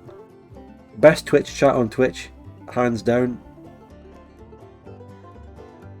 If you look at other streamers, a lot of streamers seem to have this constant back and forth with their chat, where they're always arguing. And the streamer is always like, oh, your idea is stupid, stop backseating, all this crap. I don't have that much. I've got a really good chat. Where do you want to go from here in the game? Conquer the rest of Lusitania. Follow through the event chains, abolish slavery, take the Skraeling Council, maybe expand overseas a little bit, maybe get a colony, maybe go into the Caribbean. My nose is really blocked, but yeah. Feed Canada to Ronst. Oh, we could expand Ronst. Good shout. Yeah, Grand Ronst with their 50k pops. Half of them not even their fucking own culture. That would be a great idea. Giga Ronst. Do they have any accepted pops out in the regions that they have cores on? Yeah, there are some. A tiny amount. Here. Actually, even less than I thought, because I thought those two halves, basically, of the pie chart were one thing, but it's actually Cree and Ronst, 28% Ronst. So 28% of 3.74k, which is like, do the math, about 900 people. Are they Scandinavian too? Ronst is, if I recall correctly, Ronst is a mix. It's like really early Scandinavian settlers that went inland, formed communities, and they mixed with natives and created a new hybrid culture. And there you go. And then they eventually formed some kind of state. Such a good lore, but such a shit nation with 50k pops that can't do anything. I wonder if it's possible to play them and max them and get massive immigration or something. Could be possible. They do start civilized. In my normal DoD versions that we're used to, I think they start partially westernized. So they're not even civved.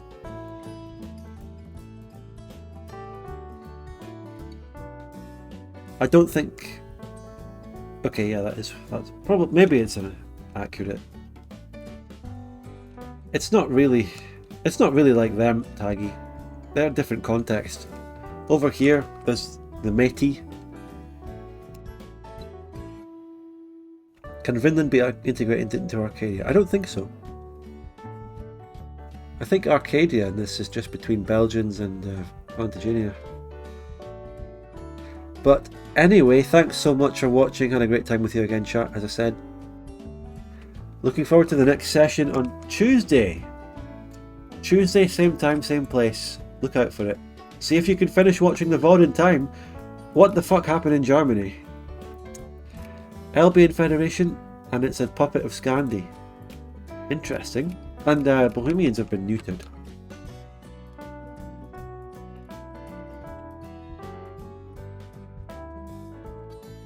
Cheers for the stream, Spud. Look, you're welcome.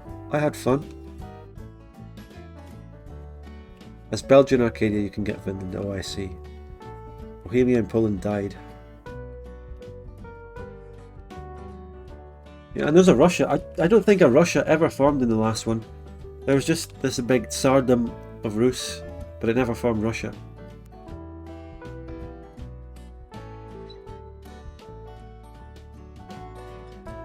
Macedonia is doing well, yeah. Wait, Bulgaria and Romania are at war? Oh, and Romania has fucking Burgundian assistance. Romanian conquest of Bulgaria. They're just outright conquering Bulgaria. Wait, what are they? They're taking capital, which is the region called Bulgaria. Jesus Christ, Romania, calm down. They're going insane. And this is a Romania where the capital is Iași instead of Bucharest. The Moldovans are dominant instead of the Wallachians. Maybe that's why they're so fucking aggressive. I don't know. What, was the Iron Legion more popular in Moldova than in the south? I don't know. Maybe that hints towards that. Who fucking knows? Right. Chinese Empire formed as well. Nice. Japanese Empire formed. And India's partitioned. Burgundy. Oh, handy. India gets partitioned by Europeans in this mod. Nejd. That's all of Arabia almost. Are they forming Arabia? Wow, they got massive cores. That is a huge Nejd. This is the second Arabic conquest. All over again. What is going on? They even have half of Syria. Whoa, whoa, whoa, whoa, whoa, whoa. Crazy Nejd. Anyway. Romania stealing Bulgaria. That's that then. That's the session. Thank you so much for watching. Had a great time. Like I've said a million times. But yeah, next. I'm going to release a video tomorrow and the next session's on Tuesday. Thank you so much everyone. Have a very good evening, rest of your week. Well, enjoy the upcoming week. Bye bye everyone, bye.